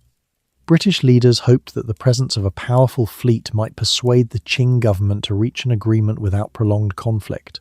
If Chinese officials recognized the strength of the British Navy, they might accept new trade arrangements rather than risk war. Meanwhile, events continued to unfold along the southern coast of China. After the destruction of the opium cargo, British merchants had withdrawn many of their ships from Canton. The trading season that normally brought a steady flow of goods into the port had been disrupted. Some merchants moved their operations to nearby locations such as Macau, which was under Portuguese administration. Commissioner Lin Zexu remained determined to enforce the imperial prohibition on opium. He strengthened coastal patrols and ordered additional inspections of vessels suspected of smuggling. Reports sent to Beijing described the success of these measures and expressed confidence that the illegal trade had been effectively suppressed. Yet Lin also began to receive information about British naval preparations. Chinese officials stationed along the coast observed foreign warships moving through nearby waters. Although these ships did not immediately attack Chinese positions, their presence suggested that the situation might escalate. The Qing government now faced its own strategic choices. Some advisors believed that Britain might eventually accept the loss of the opium cargo and return to normal trade. Others warned that Western nations possessed powerful naval technology that China had rarely confronted before. Despite these warnings, many officials remained confident in China's ability to defend itself. The Qing Empire had governed vast territories for centuries.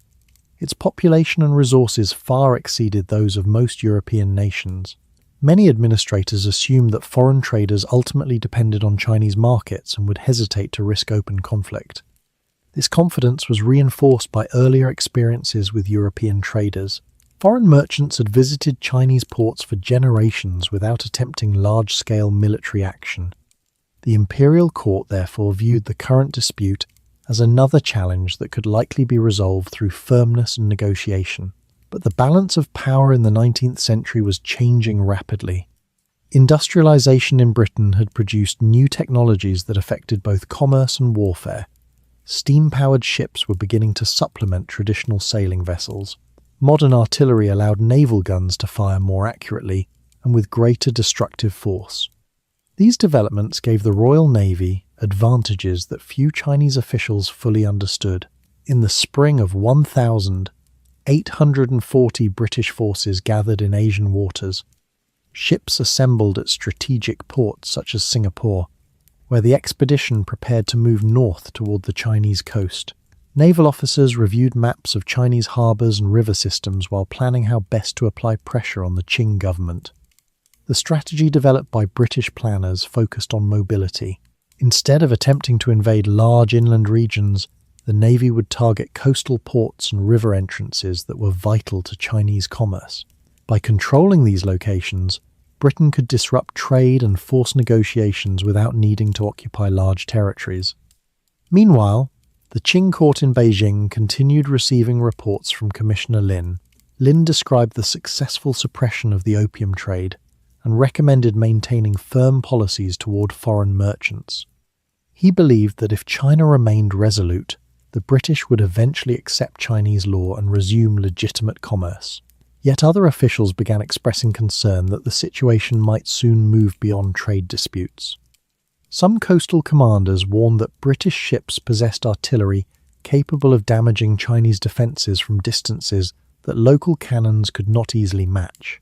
If fighting began at sea, they argued, China might face difficulties responding effectively.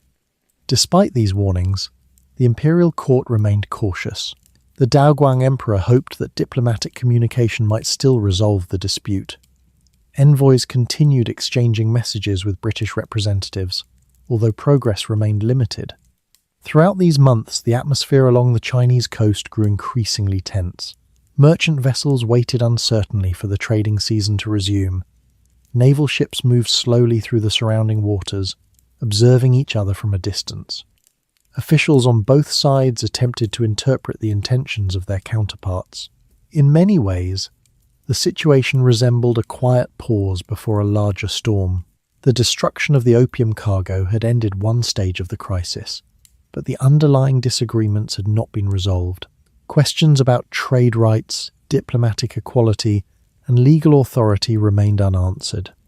By the summer of 1840, the British Expeditionary Force was ready to begin its mission. Ships carrying sailors, soldiers, and artillery began moving toward the Chinese coastline. Their arrival would soon mark the beginning of a new phase in the dispute, one in which negotiations would be conducted not only through letters and proclamations, but also through the movement of fleets and the sound of naval guns. By the time the British expedition finally moved toward the China coast in the summer of 1840, the dispute had changed in character. It was no longer simply a quarrel over confiscated cargo in Canton, nor only a disagreement about the treatment of merchants under Chinese law. British ministers had now decided that a naval and military demonstration would be used to force the Qing government into a new kind of negotiation. The immediate cause remained the destruction of the opium, but the stated goals were already broader. Britain wanted compensation, secure trade, official recognition for its representatives, and a wider opening of Chinese ports. The force assembled for this purpose reflected the scale of British power overseas. It was not an enormous army by European standards, and it was never intended to conquer the whole Qing Empire. That would have been unrealistic. China was too large, too populated, and too distant for a full invasion to be practical. Instead, British planners chose a different method. They would use naval mobility, disciplined infantry, and superior artillery to strike selected points along the coast.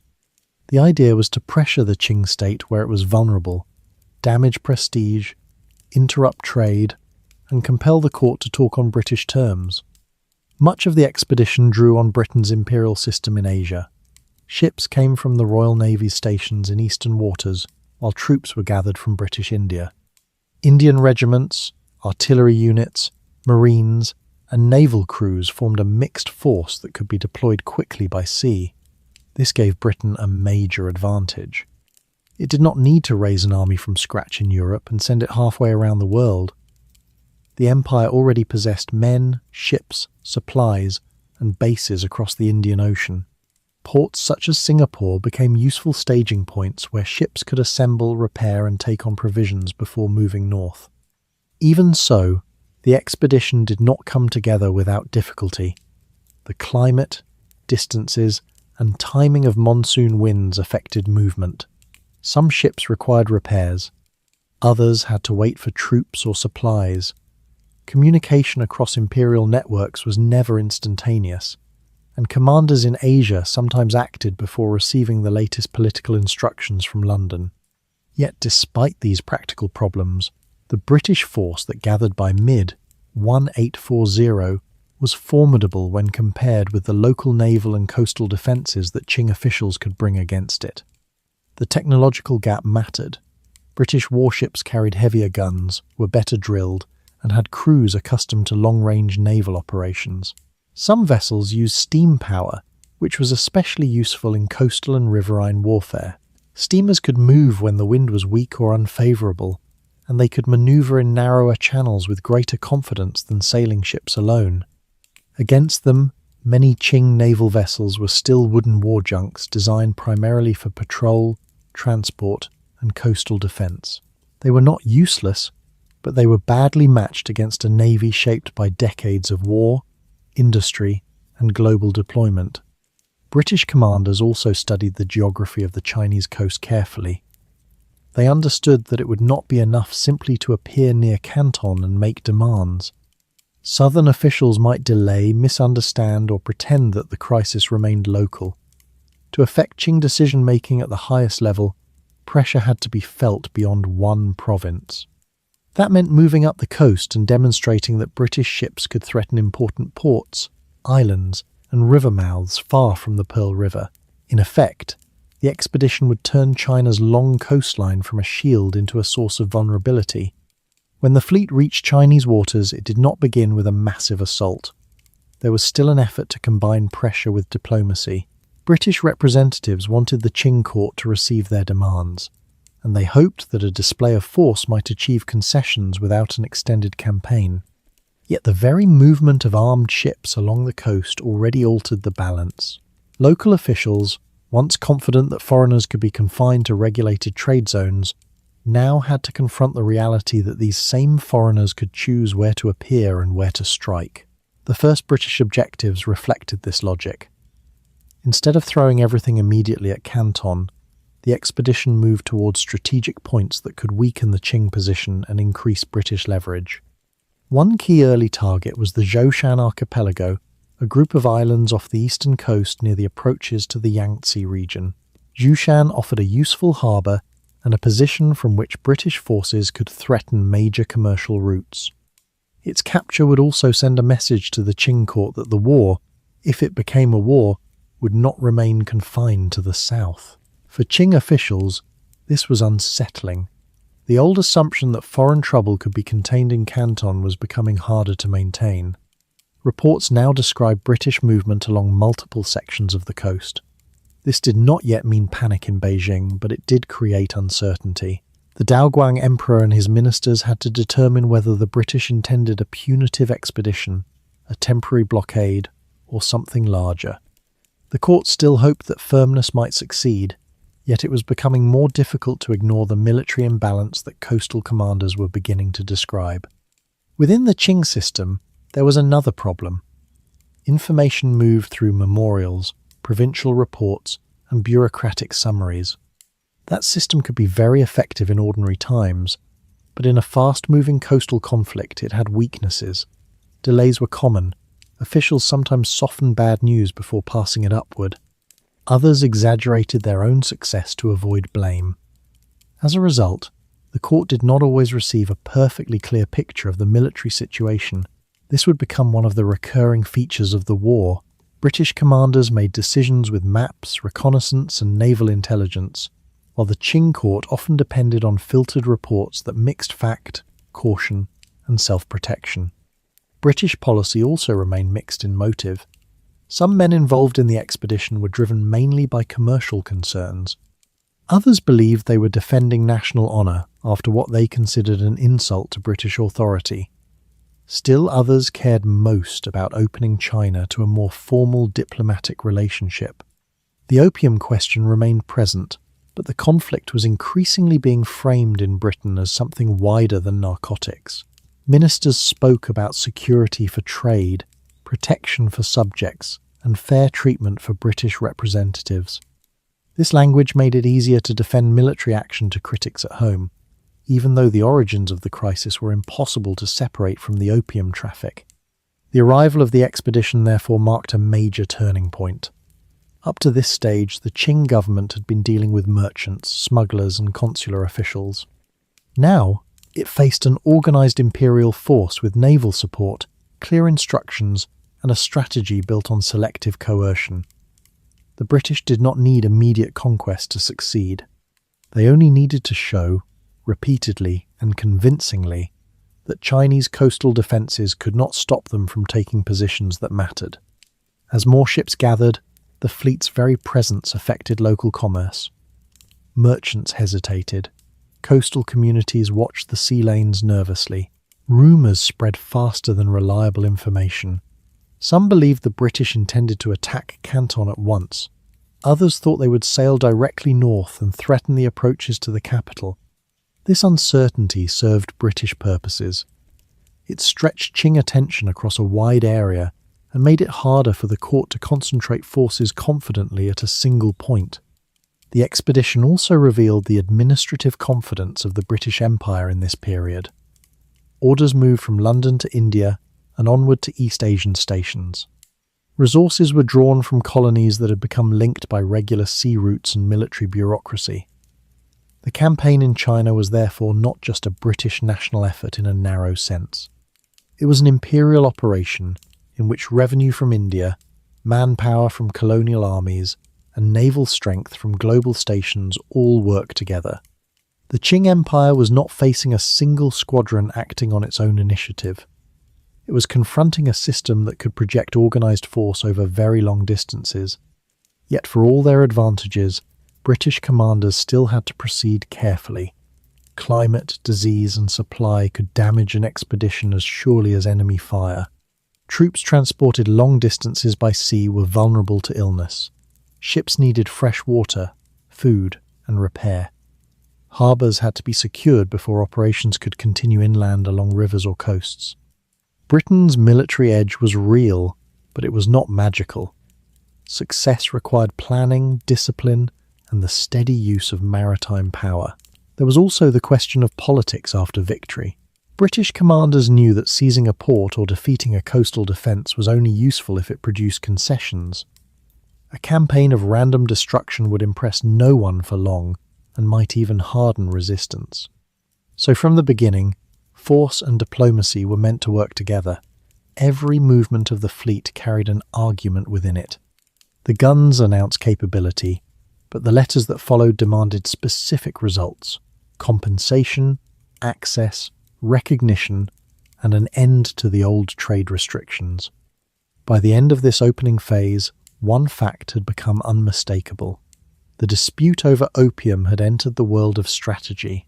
Gunboats, transports, marines, Indian infantry, and diplomatic letters were now part of the same story. The Qing Empire, which had sought to crush an illegal trade in one coastal province, was confronting a global naval power determined to convert a commercial grievance into political advantage. The war had not yet reached its most dramatic battles, but the machinery that would produce them was now in motion. By the middle of 1840, the British expedition had begun operating along the Chinese coast. The fleet that arrived was not overwhelming in size when compared to the immense population and territory of the Qing Empire, but it possessed important advantages in organisation, discipline, and technology. British planners understood that they did not need to conquer large regions of China in order to influence Qing policy. Instead, they intended to strike carefully chosen points along the coast and along major waterways, creating pressure that would eventually force negotiations. The first phase of the war therefore unfolded largely at sea. British naval commanders studied the Chinese coastline and selected strategic positions where a relatively small force could create significant disruption. Ports, islands, and river entrances were particularly valuable targets. By controlling these locations, the British could interrupt regional trade, threaten larger cities inland, and demonstrate the weakness of Qing coastal defences. One of the earliest objectives was the Zhoushan archipelago. Zhoushan lay off the eastern coast of China near the approaches to the Yangtze River. The islands offered a natural harbour and a location from which naval forces could monitor shipping in the surrounding waters. British officers believed that capturing the islands would provide a secure base of operations while also sending a clear signal to the Qing government that the war could extend far beyond Canton. In July 1840, the British fleet approached Zhoushan. The Chinese garrison stationed there consisted primarily of local troops and naval units, accustomed to patrolling coastal waters rather than confronting a modern European navy. When British ships appeared offshore and began preparing for action, Qing defenders attempted to organise their resistance. Cannons positioned along the shoreline fired toward the approaching vessels, but the range and accuracy of these weapons were limited. British ships responded with heavier artillery, The naval guns mounted on the British vessels could strike targets along the coast with greater force and distance than most Chinese cannons. Under sustained bombardment, the local defences struggled to maintain their positions. British Marines and soldiers soon landed on the island and moved inland toward the main town of Dinghai. The capture of Dinghai followed relatively quickly. Chinese defenders fought in several locations around the town, but they lacked the coordination and equipment necessary to repel the landing force. Once British troops secured the harbour and surrounding positions, the island effectively fell under their control. For the British expedition, the capture of Zhoushan served several purposes. First, it provided a safe anchorage where ships could repair damage, take on fresh supplies, and organise further operations. Second, it demonstrated to Qing officials that British forces could strike far from Canton and still succeed. Third, it offered a clear example of the difference between British naval artillery and the coastal defences maintained by the Qing Empire. News of the island's capture soon reached Beijing. Within the imperial court, reactions were mixed. Some officials believed that the loss of a distant island did not represent a serious threat to the empire as a whole. China possessed a vast territory, and minor coastal setbacks had occurred in earlier centuries without lasting consequences. Other advisors, however, warned that the event revealed a dangerous vulnerability. If British ships could capture strategic islands and ports at will, they might gradually extend their reach along the coast and threaten important commercial regions. The Yangtze River Basin in particular represented one of the wealthiest areas of the empire. Any disruption to trade there could create serious economic difficulties. Despite these concerns, the Qing government initially hoped that the conflict might still be contained. Officials in Canton continued corresponding with British representatives, while the imperial court attempted to understand the intentions behind the expedition. The Daoguang emperor expected his administrators to maintain order and protect Chinese territory, but he also hoped that negotiations might eventually restore peace. Meanwhile, conditions on Zhoushan revealed another challenge facing the British expedition. Although the island offered a valuable base, the climate and environment proved difficult for soldiers stationed there. Many troops had travelled long distances from India or other regions of the empire. The unfamiliar weather, combined with limited medical knowledge at the time, created opportunities for disease to spread. Illness soon affected a significant portion of the garrison. Fever and other infections weakened the soldiers who remained on the island, reducing the number of men available for further operations. British commanders realised that holding the position permanently might prove costly if disease continued to spread among their troops. As a result, the British eventually withdrew some forces from Zhoushan and repositioned their fleet. The campaign did not end with this adjustment. Instead, British planners began shifting their attention toward other coastal targets that might increase pressure on the Qing government. At the same time, diplomatic communication continued between the two sides. British representatives hoped that the demonstration of naval power might persuade the Qing court to negotiate. Their demands included compensation for the destroyed opium, secure trading rights for British merchants, and the establishment of clearer diplomatic relations between the two governments. From the Qing perspective, accepting such demands would have represented a serious departure from traditional policy. For centuries, the Chinese Empire had treated foreign traders as visitors who operated within Chinese territory under Chinese authority. Granting equal diplomatic status to foreign representatives would have required significant changes in how the Qing state viewed its relationship with the outside world. These questions made negotiations extremely difficult. While diplomats exchanged letters and proposals, British ships continued moving along the Chinese coastline. Each new appearance of the fleet reminded local officials that the conflict had not been resolved. Several smaller naval encounters occurred during this period. Chinese war junks attempted to challenge British vessels in coastal waters, but these engagements rarely produced favourable results for the Qing Navy. The British ships carried more powerful guns and were supported by crews trained in coordinated naval tactics.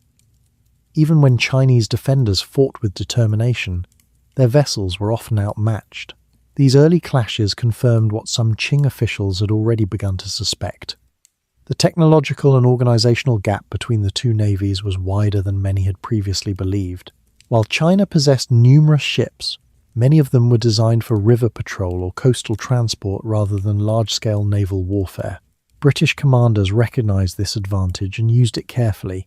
Instead of risking unnecessary losses in large battles, they continued focusing on strategic positions that would influence the broader conflict. Controlling coastal waters allowed them to choose when and where to strike next. For civilians living along the coast, the presence of foreign warships created uncertainty. Fishing communities and small port towns watched the movements of the fleet with growing concern. Rumours spread quickly about possible attacks or blockades. Merchants worried about the safety of their cargoes, and local officials struggled to maintain order while awaiting instructions from higher authorities. As the months passed, it became clear that the dispute between Britain and China was not going to disappear quickly. The capture of Zhoushan had shown that the British expedition could achieve its objectives with relatively small forces. At the same time, the Qing Empire had not yet found an effective strategy for resisting these operations. Both sides now faced a longer struggle than they had initially expected. British commanders prepared new plans for advancing along the Chinese coast. Qing officials gathered additional troops and attempted to strengthen key defensive positions. The conflict was gradually expanding, moving beyond the initial dispute over opium into a broader contest over trade, diplomacy, and power. The next phase of the war would bring the British fleet back toward the southern ports where the crisis had begun. And as the ships moved again toward the Pearl River, the city of Canton would soon find itself once more at the center of events. As the conflict entered 1841, the struggle between the Qing Empire and Britain moved toward one of the most important regions in southern China, the Pearl River Delta. This vast network of waterways, towns, and trading centers had long served as the gateway through which foreign merchants conducted commerce with the Qing dynasty. Canton stood at the center of this system, and nearby coastal defenses guarded the river approaches that led toward the city. For British commanders, the Pearl River was a critical objective. If they could control the entrances to the river, they would gain direct influence over the most important trading center in southern China. At the same time, striking these defences would demonstrate to the Qing government that the British Navy could penetrate even the most heavily guarded parts of the coast. The key positions protecting the river lay near a place known as the Bogue. The Bogue was a narrow passage between steep hills where the Pearl River opened toward the sea. Fortifications had been constructed there to defend the approaches to Canton. Chinese artillery batteries lined the shoreline, and defensive chains stretched across parts of the river to slow the passage of enemy vessels. For centuries, these defences had served their purpose well. Most foreign ships entering the region had done so peacefully, and the forts provided a visible reminder of Qing authority over the harbour. But they had rarely faced an opponent equipped with the kind of naval power Britain now possessed. Early in 1841, British ships moved toward the Bogue forts. The fleet included warships armed with powerful cannons as well as smaller vessels capable of navigating the narrower parts of the river. British commanders carefully observed the positions of the Chinese defences before launching their attack. When the bombardment began, the difference in artillery quickly became apparent. British naval guns fired with greater accuracy and range than many of the cannons mounted in the Chinese forts. Explosions shook the defensive positions as British shells struck walls and gun emplacements. Chinese gunners returned fire, but their shots often fell short or struck ships that were heavily built to withstand such attacks. Once the bombardment had weakened the defences, British Marines and soldiers moved toward the shore. Landing parties advanced against the forts while naval guns continued to provide support from the river. Chinese defenders resisted bravely in several locations, but they faced an opponent with superior firepower and coordinated tactics. Within a relatively short time, several of the key forts at the Bogue fell under British control. The capture of these defences opened the river approaches to the British fleet. Ships could now move further inland toward Canton, bringing the war directly into the region where the opium dispute had first erupted. For Qing officials in the south, the loss of the Bogue forts was deeply troubling. These fortifications had been considered a strong barrier protecting the city of Canton. Their fall suggested that the British Navy possessed a level of military capability that the Qing defences had not been designed to confront. News of the defeat quickly reached the imperial court in Beijing. The Daoguang emperor expressed anger at the reports, questioning how such important defences had been lost. Officials responsible for the region faced criticism, and some were removed from their positions as the court searched for explanations. At the same time, the Qing government began reconsidering its strategy. Some advisors argued that continuing the war without negotiation might lead to further losses along the coast. Others insisted that the empire must resist foreign pressure in order to preserve its authority and reputation. Meanwhile, British commanders believed that the fall of the Bogue forts had placed them in a strong position. With the river approaches open, they could threaten Canton directly. British forces advanced further along the Pearl River, capturing additional defensive positions and establishing control over key points along the waterway. The situation created growing tension within the city. Canton was one of the largest and busiest commercial centres in southern China. Merchants, artisans, labourers and officials filled its streets.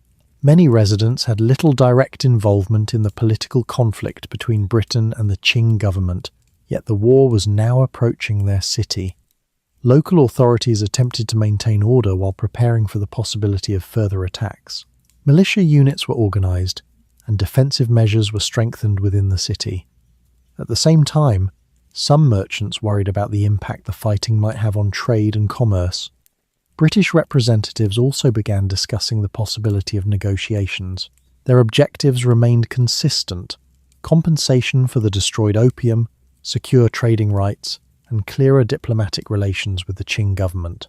With the British fleet now positioned near Canton, they believed the Qing court might be more willing to consider these demands. In early 1841, discussions between the two sides produced a tentative agreement known as the Convention of Quenpi.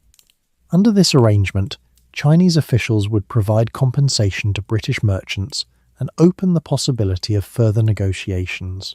The agreement also included a proposal to transfer control of Hong Kong Island to Britain as a base for trade. However, the agreement soon became controversial. When news of the convention reached Beijing, the Daoguang emperor rejected it.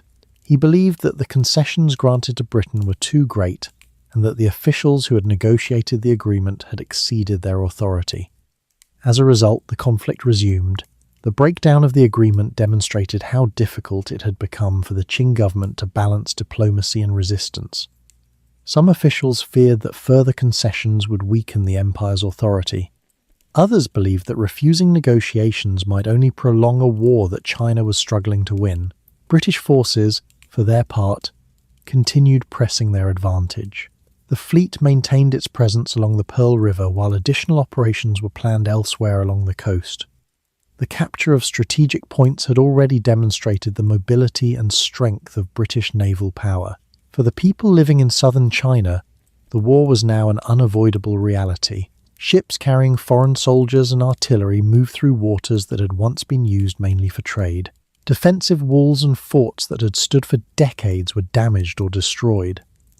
Communities that had rarely encountered foreign armies now watched the conflict unfold around them. The war that had begun with disputes over opium cargo had expanded into a broader confrontation between two very different political and economic systems. As 1841 continued, both sides prepared for further battles and negotiations. The Qing government still hoped to defend its authority, while Britain sought to reshape the rules governing trade and diplomacy with China. By the middle of 1841, the conflict had clearly entered a new phase. What had begun as a limited dispute around Canton had now become a broader coastal war.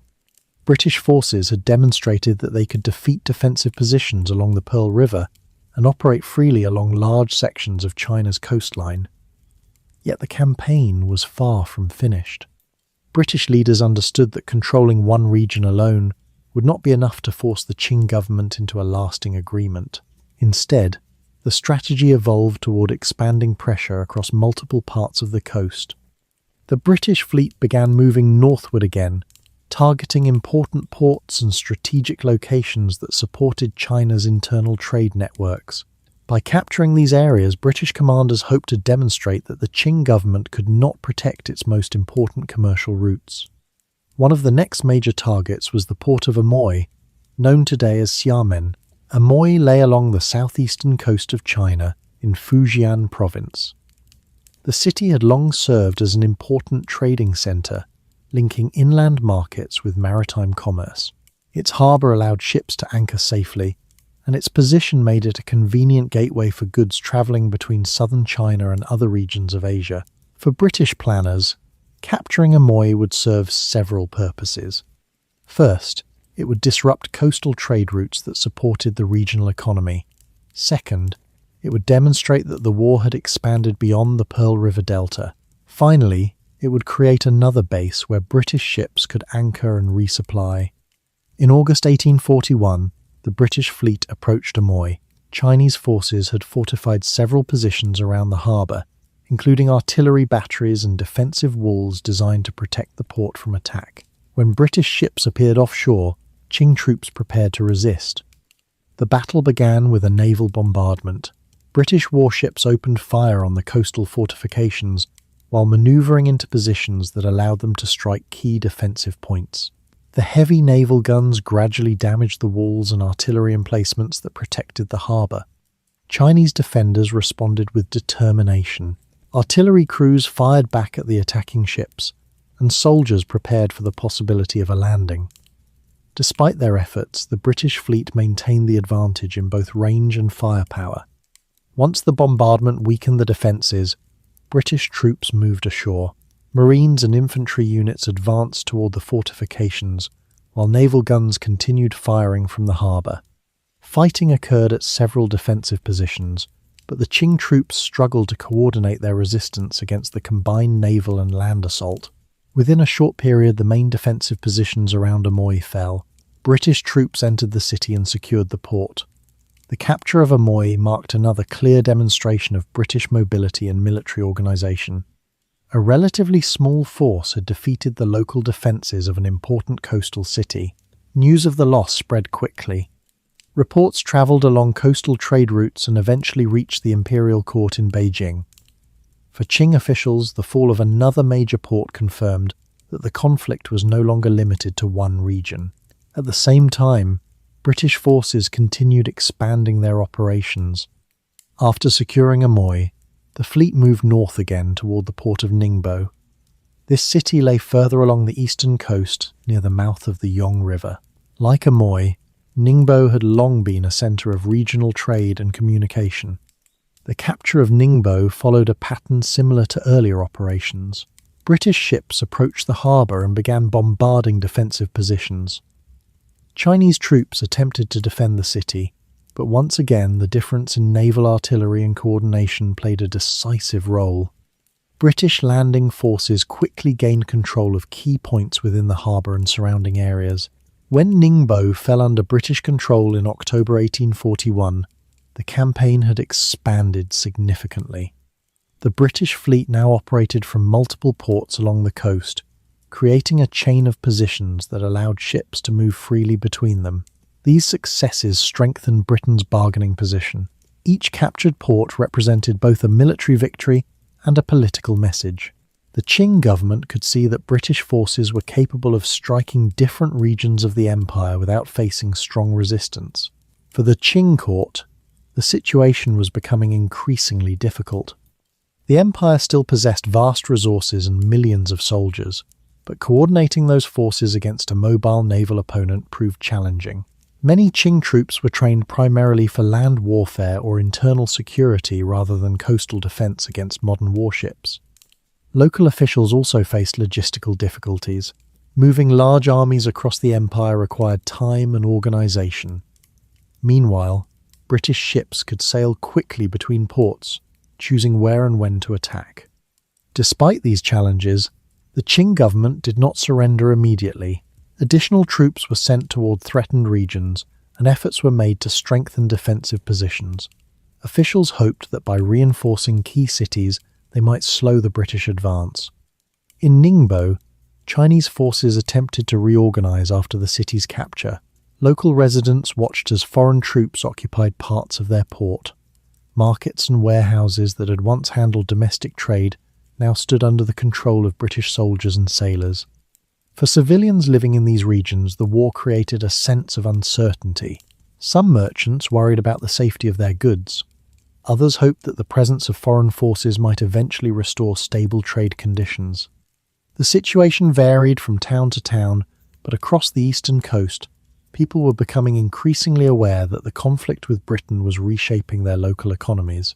Meanwhile, British commanders continued planning the next stage of the campaign. Their strategy focused on applying pressure where it would have the greatest impact on Qing decision-making. The ultimate goal was not simply to capture ports, but to convince the imperial court that continuing the war would bring further losses. One region held particular importance in this strategy. The Yangtze River system connected some of the most prosperous areas of China, including major cities such as Nanjing. If British forces could move toward this region, they might threaten the economic heart of the empire. The idea of a British fleet advancing into the Yangtze Basin began to worry Qing officials. Such a move could disrupt grain shipments, trade routes, and communications between northern and southern provinces. The possibility added new urgency to discussions within the imperial court. By the end of 1841, the pattern of the war had become clear. British naval mobility allowed their forces to capture strategic coastal cities with relative speed. Qing defenders fought bravely in many engagements, but their weapons and tactics often proved less effective against modern warships and coordinated landing forces. With ports such as Amoy and Ningbo under British control, the pressure on the Qing government continued to grow.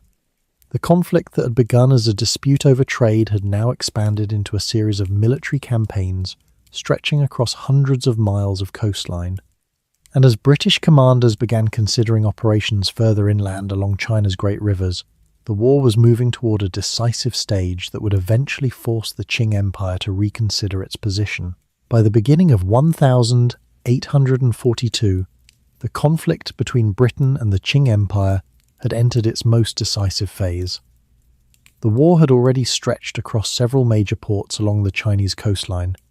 British forces had captured cities such as Amoy and Ningbo, and their ships now operated with increasing freedom in waters that had once been firmly under Qing control.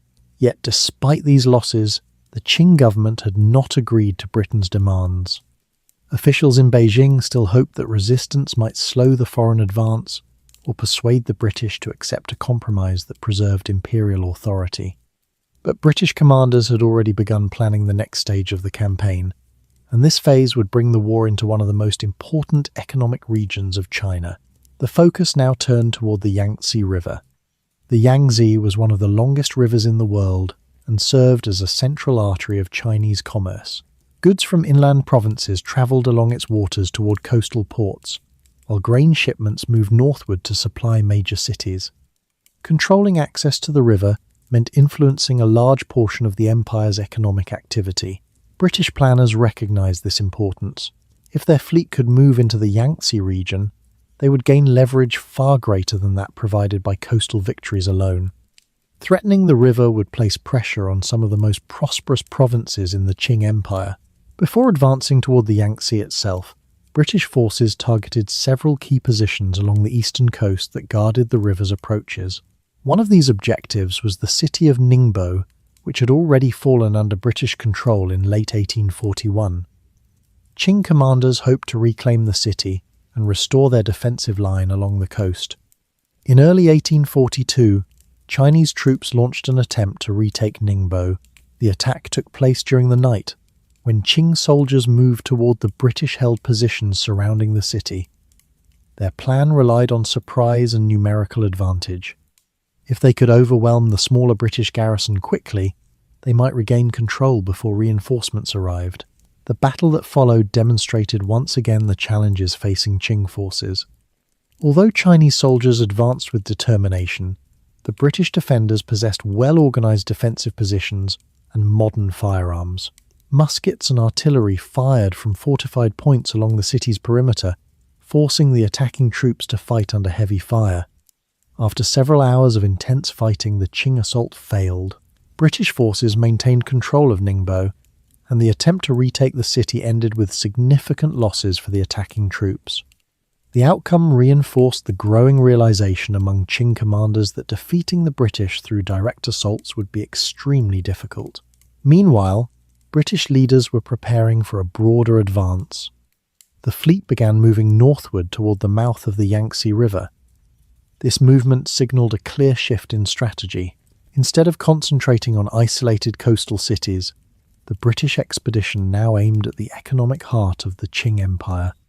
The next major objective became the city of Zhenjiang. Zhenjiang stood at a strategic point where the Yangtze River intersected with the Grand Canal. This location made it one of the most important transportation hubs in eastern China. Grain shipments from the south passed through the canal toward northern provinces, including the capital region around Beijing. If Zhenjiang fell, the flow of grain and goods along these routes could be severely disrupted. In the summer of 1842, British ships approached the Yangtze and began advancing along the river.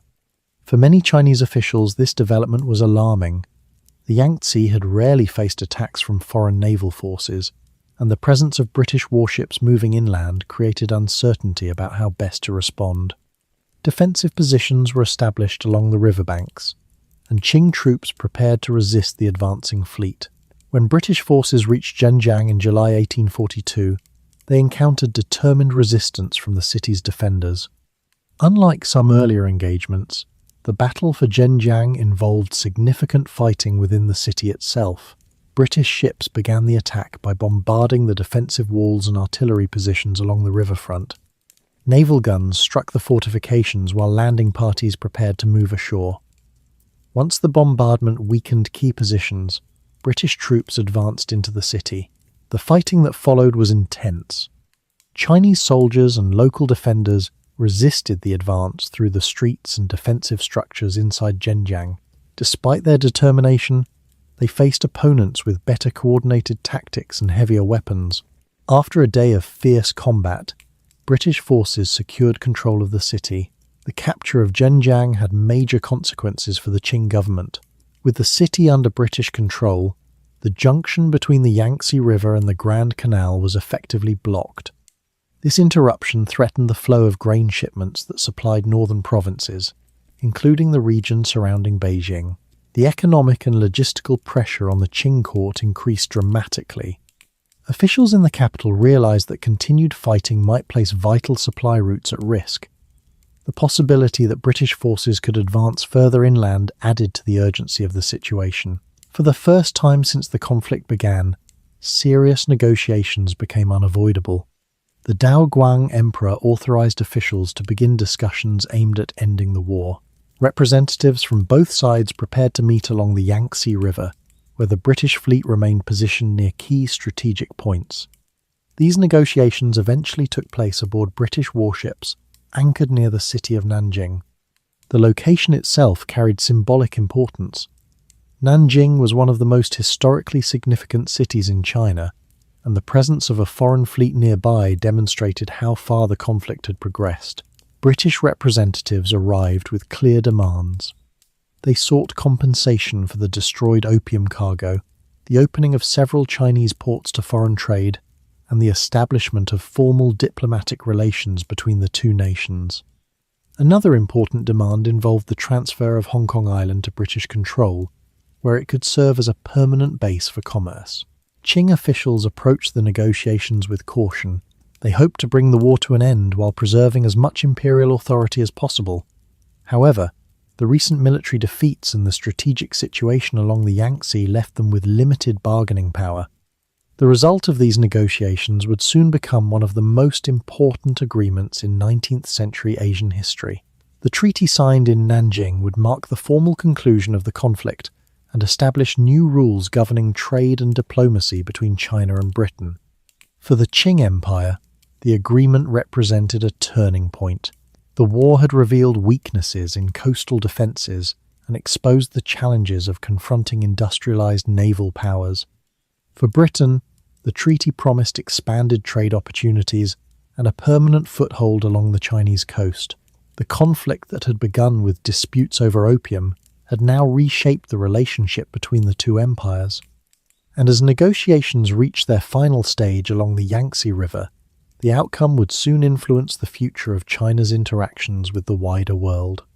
In the late summer of 1842, the long and difficult conflict between Britain and the Qing Empire approached its final stage. British forces had moved steadily along the Chinese coast and had now reached the Yangtze River basin, one of the most important economic regions in the empire.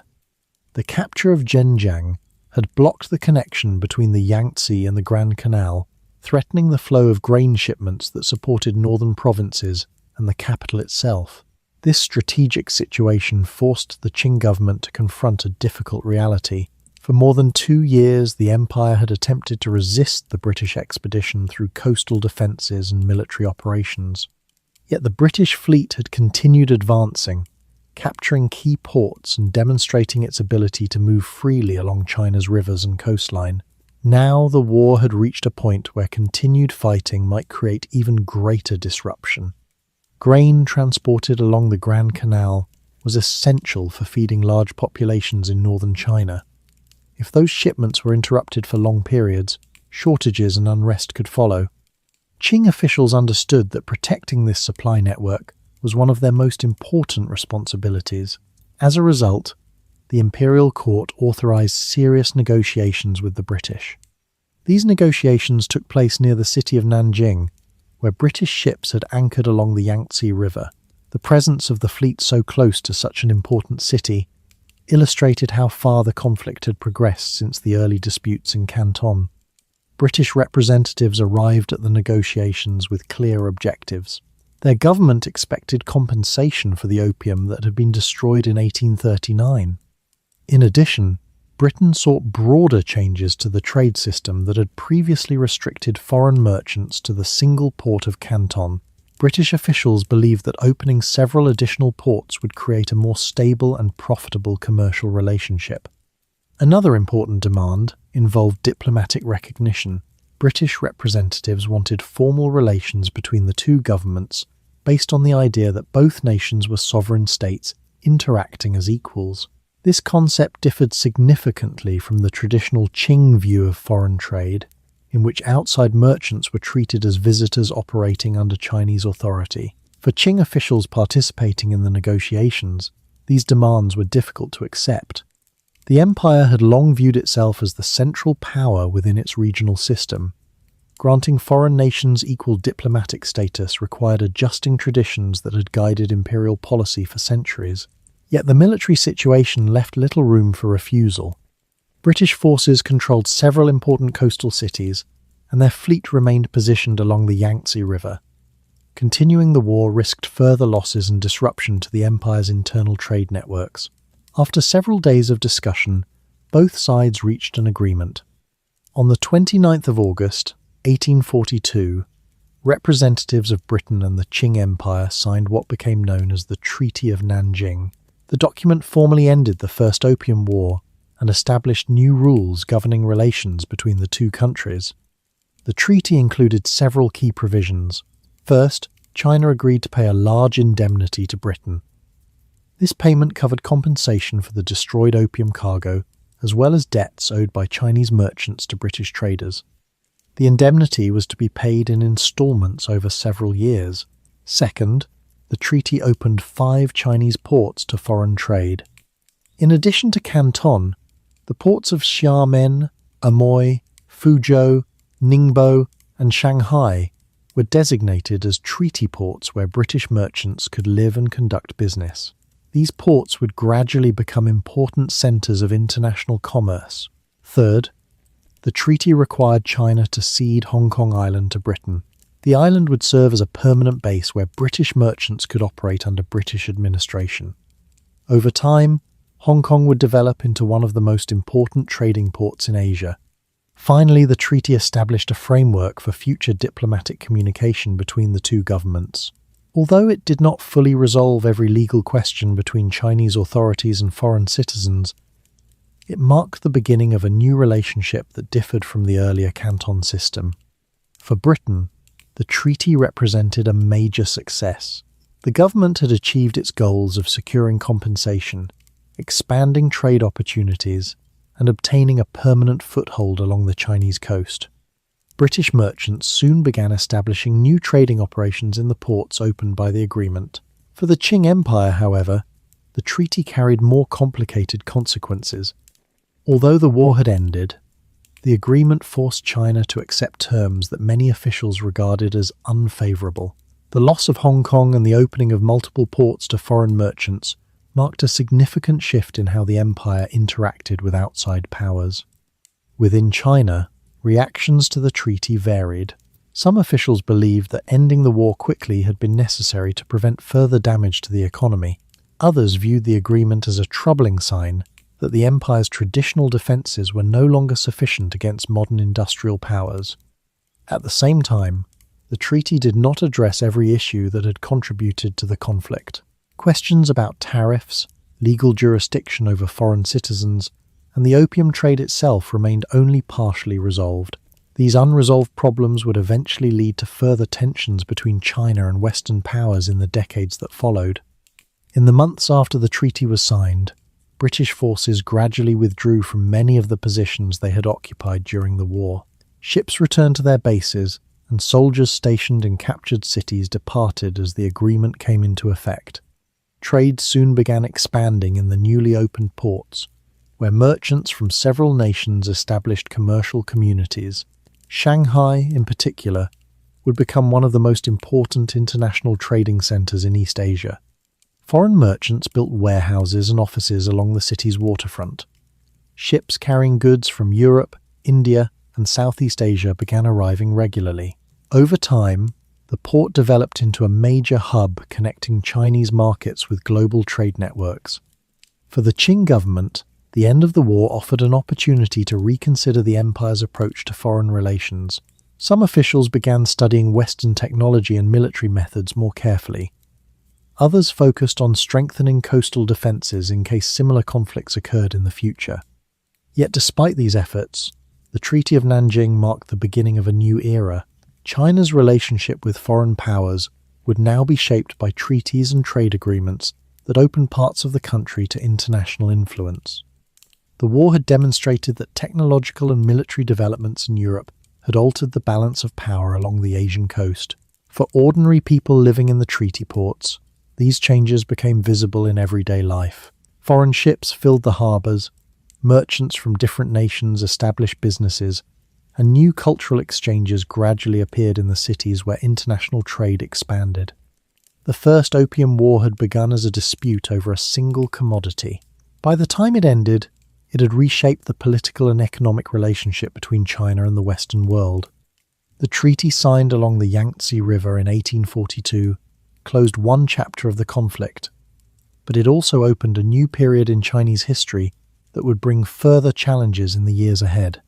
Although the Treaty of Nanjing ended the fighting between Britain and the Qing Empire in 1842, the consequences of the war continued unfolding across China in the years that followed. The agreement had brought peace, but it also introduced new arrangements that reshaped trade, diplomacy, and daily life in several coastal regions. The 5 treaty ports opened by the agreement soon became centres of intense commercial activity.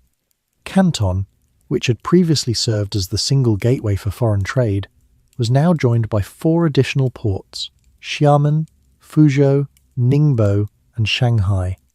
Each of these locations gradually developed foreign merchant communities, where traders from Britain and other countries established offices, warehouses, and residences. Among these cities, Shanghai quickly grew into one of the most important. Located near the mouth of the Yangtze River, Shanghai had natural advantages as a commercial hub. Goods produced in the vast agricultural and industrial regions along the Yangtze Basin could be transported easily to the city by river and canal. From there, ships carried those goods to markets across Asia and beyond. Foreign merchants recognized the city's potential almost immediately. British trading companies began building facilities along the waterfront, creating districts where international commerce flourished.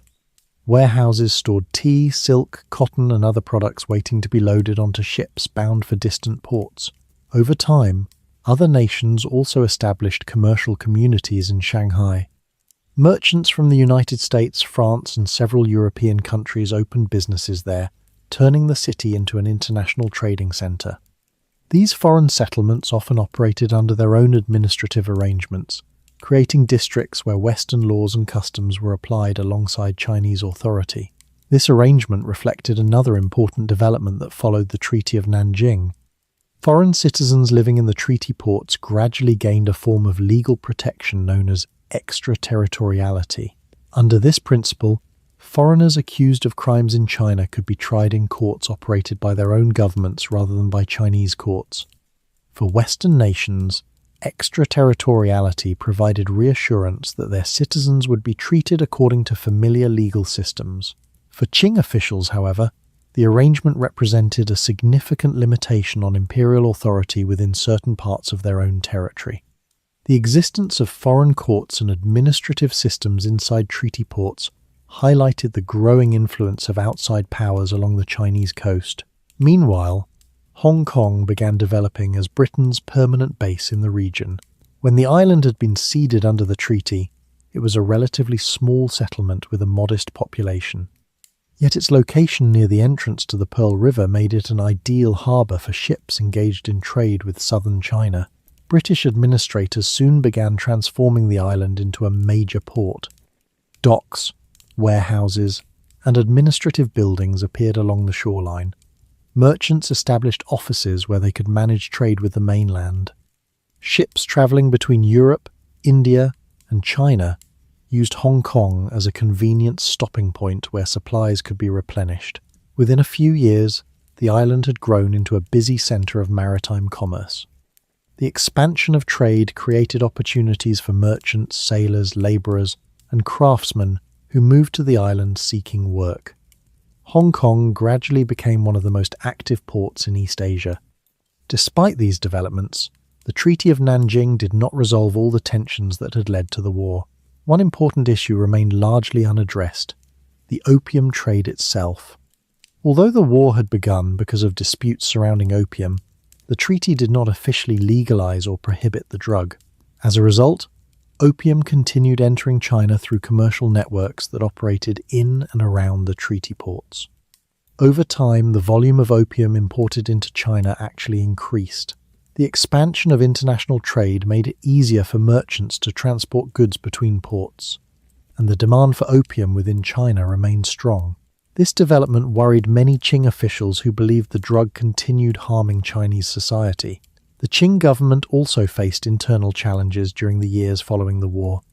Population growth, economic pressures, and regional tensions created difficulties for local administrators across the empire. In several regions, social unrest began appearing as communities struggled with poverty and political dissatisfaction. Although these problems had multiple causes, the war with Britain had revealed weaknesses in China's military defences and administrative systems. Some officials began calling for reforms aimed at strengthening the empire. These discussions focused on improving coastal defences, modernising certain military technologies, and studying Western industrial methods. The idea that China needed to learn from foreign nations in order to protect its sovereignty gradually gained support among some members of the government. Yet reforms within such a large empire were slow and complicated. Traditional institutions had governed the Qing state for centuries, and many officials remained cautious about adopting foreign methods too quickly. Balancing reform with stability became an ongoing challenge. Meanwhile, foreign powers continued expanding their presence in East Asia. The commercial opportunities created by the treaty ports attracted merchants from multiple nations. Britain remained the most influential Western power in China at the time, but other countries soon negotiated their own agreements with the Qing government. These additional treaties granted many of the same trading privileges that Britain had secured. As a result, the network of international commerce along China's coast expanded rapidly during the mid-19th century. Ports that had once hosted only occasional foreign traders now welcomed ships from across the world. For ordinary residents living in the treaty ports, daily life began to change. Markets offered new goods imported from overseas. Foreign buildings and ships became familiar sights along the waterfront. Cultural exchanges gradually introduced new ideas, technologies, and customs into the port cities. At the same time, the presence of foreign communities sometimes created tensions. Chinese residents and foreign merchants did not always share the same expectations about law, trade, and social behavior. Disagreements occasionally occurred, especially when legal questions involved both Chinese citizens and foreign residents. These complexities meant that the peace established by the Treaty of Nanjing remained fragile. Although the First Opium War had ended, the issues surrounding trade, diplomacy, and legal authority continued shaping relations between China and Western nations. In the years ahead, further disputes would arise as both sides attempted to interpret and enforce the agreements that had been signed in 1842. The war had marked the beginning of a new era in China's interactions with the outside world. Foreign merchants, diplomats, and ships were now permanent features of several Chinese ports. International trade expanded quickly, bringing both economic opportunity and new challenges for the Qing Empire. In the years following the Treaty of Nanjing, the relationship between China and the Western powers entered a new and uncertain stage. The war had ended, and trade was expanding again through the newly opened treaty ports. Yet beneath this surface of renewed commerce, many of the tensions that had contributed to the conflict remained unresolved. For the Qing government, the outcome of the war raised difficult questions. The empire had governed vast territories for centuries and had maintained stability through a well-established administrative system. Yet the conflict with Britain had revealed that traditional coastal defences and diplomatic practices were no longer sufficient when confronting industrialised naval powers. Some officials within the Qing court began discussing the need for reforms. They believed that China needed to study Western technology more carefully, particularly in areas such as naval construction, artillery, and shipbuilding. Improving coastal defences and modernising parts of the military became topics of increasing interest among certain administrators. However, these discussions were far from simple. China's government was built upon long-standing traditions and institutions that had evolved over centuries. Many officials feared that adopting foreign methods too quickly might weaken the social and political order that the Qing dynasty depended upon. As a result, reform efforts developed slowly and cautiously. While some military improvements were attempted, large-scale modernization did not occur immediately. The empire remained focused primarily on maintaining stability within its existing administrative structure. At the same time, the expansion of foreign trade continued changing life in the treaty ports. Cities such as Shanghai grew rapidly as merchants from multiple nations established commercial operations there. British traders remained influential, but American, French, and other European merchants soon followed. Foreign settlements appeared along the waterfront districts of several ports. Within these areas, foreign residents built warehouses, offices, churches, and homes. Streets were laid out according to Western designs, and new commercial institutions developed to support the expanding trade networks. These communities often operated with a degree of independence from the surrounding Chinese cities. Because of the legal arrangements established after the war, foreign residents were frequently governed by the laws of their own countries rather than by Chinese courts. This system created districts where Western legal systems functioned alongside Chinese administration. For Chinese residents living near these settlements, the presence of foreign communities introduced both opportunities and challenges. Trade created new jobs for labourers, translators, merchants, and craftsmen who worked with foreign businesses. At the same time, cultural differences sometimes produced misunderstandings or disputes between Chinese citizens and foreign residents. Beyond the treaty ports, many parts of China continued to function much as they had before the war. Farmers worked the fields, regional markets operated according to long-standing customs, and local officials administered their districts through the familiar structures of Qing governance. In these areas, the changes brought by international trade were less visible, yet the broader political environment had undeniably shifted. Foreign powers now possessed greater influence in certain regions of China's coast. The network of treaty ports connected Chinese commerce more directly to global trade routes, and the presence of foreign diplomats and merchants created new forms of interaction between China and the outside world. Meanwhile, the opium trade itself continued to expand. Although the war had been sparked by disputes surrounding opium, the Treaty of Nanjing did not eliminate the trade entirely. Merchants continued importing the drug through various commercial networks, and demand within China remained significant. This development troubled many Qing officials. They believed that opium use continued harming communities and weakening parts of the economy. Yet enforcing prohibitions against the drug had proven difficult even before the war, and the expanded foreign presence in treaty ports complicated enforcement further. The continued growth of the opium trade became one of several issues that strained relations between China and Western nations during the following decades. Other disagreements also emerged. Questions about tariffs, diplomatic protocol, and the treatment of foreign citizens sometimes produced disputes between Chinese authorities and foreign governments. Each side interpreted the agreements made after the war according to its own expectations and traditions. For Britain and other Western powers, the treaties represented legal contracts that guaranteed specific rights for trade and diplomacy. For the Qing government, the agreements were often viewed as temporary arrangements made under difficult circumstances rather than permanent changes to the empire's traditional policies. These different interpretations occasionally produced tension. Incidents involving merchants, missionaries, or local authorities sometimes escalated into diplomatic disputes that required negotiation between governments. Despite these challenges, the period after the First Opium War also saw remarkable growth in international commerce. Ships travelled regularly between Chinese ports and trading centres in Europe, India, and Southeast Asia. Goods such as tea, silk, and porcelain continued reaching global markets, while foreign manufactured products began appearing more frequently in Chinese cities. The expansion of maritime trade gradually integrated parts of China's economy into wider global networks. For merchants and traders, these changes created new opportunities for profit and cooperation across national boundaries. At the same time, the war had left a lasting impression on both sides. For Britain, the conflict had demonstrated the effectiveness of naval power in securing commercial and diplomatic objectives overseas.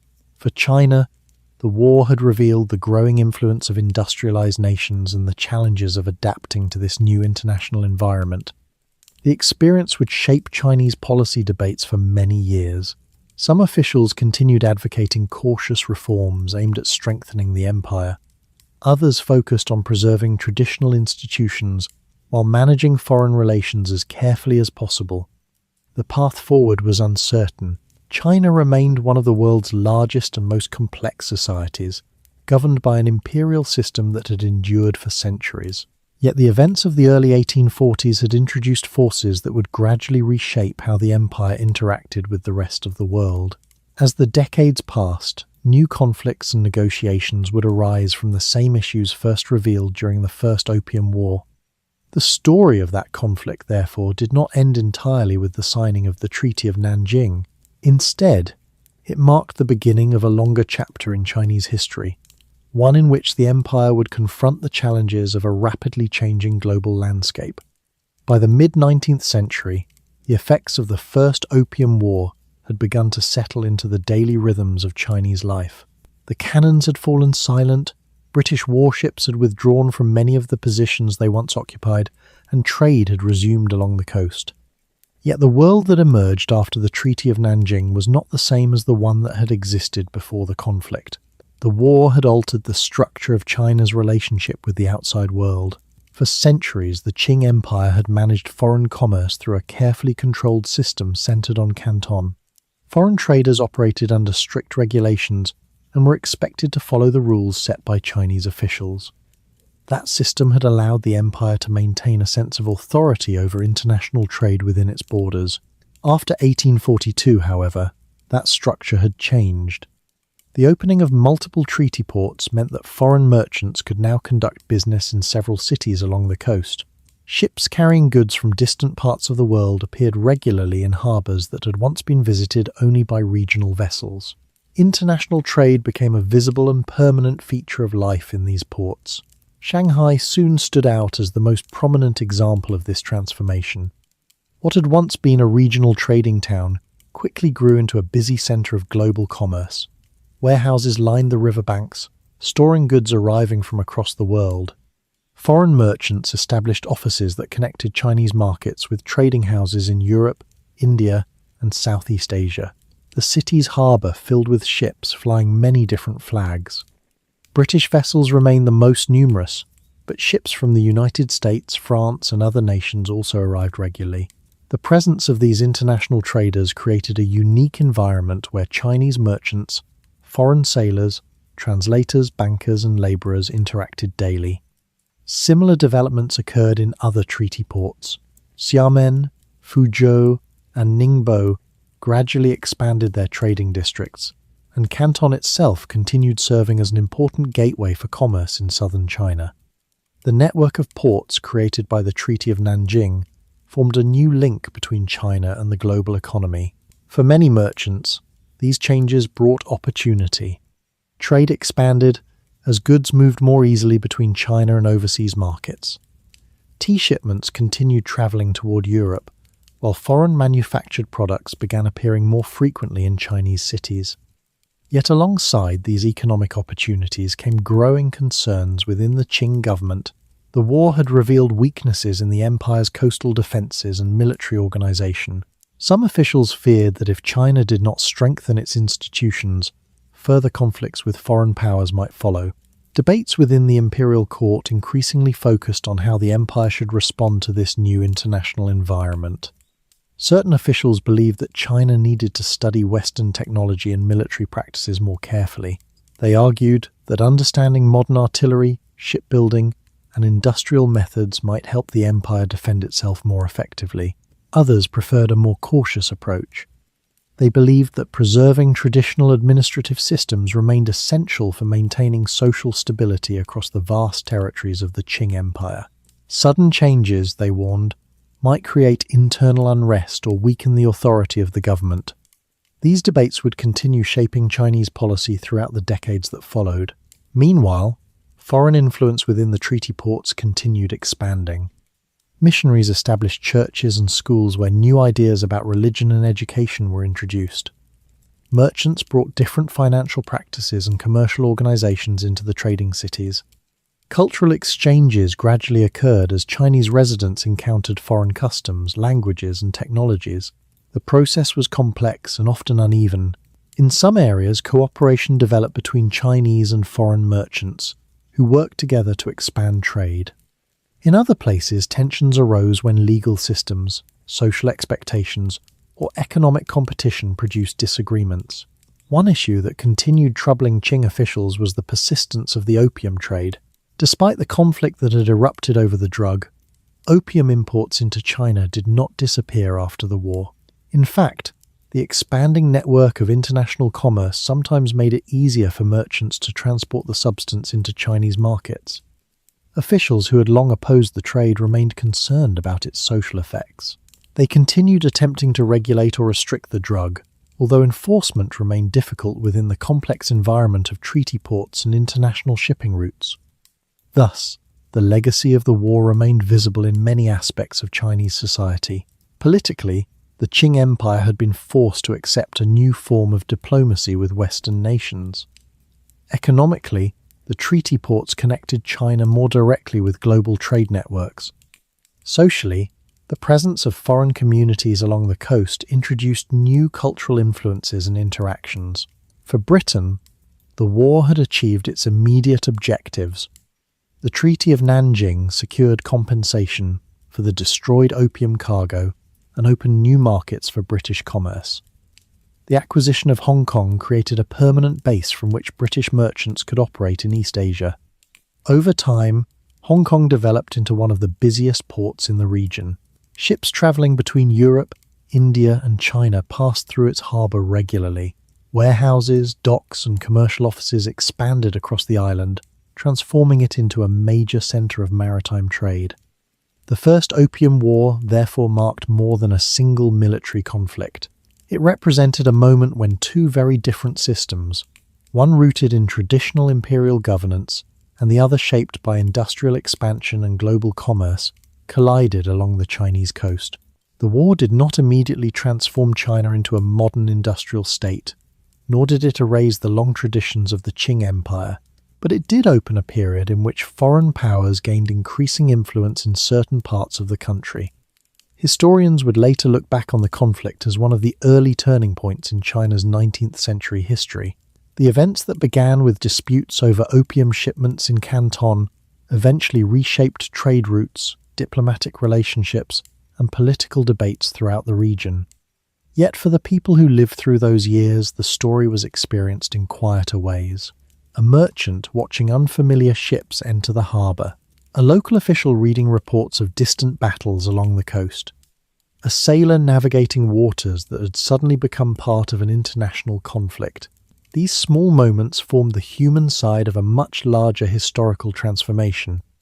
And as the 19th century continued unfolding, the lessons of the First Opium War would echo through future decisions made by leaders in both China and the Western world. The cannons had fallen silent in 1842, but the story of how trade, empire, and technology reshaped the relationship between nations was only just beginning.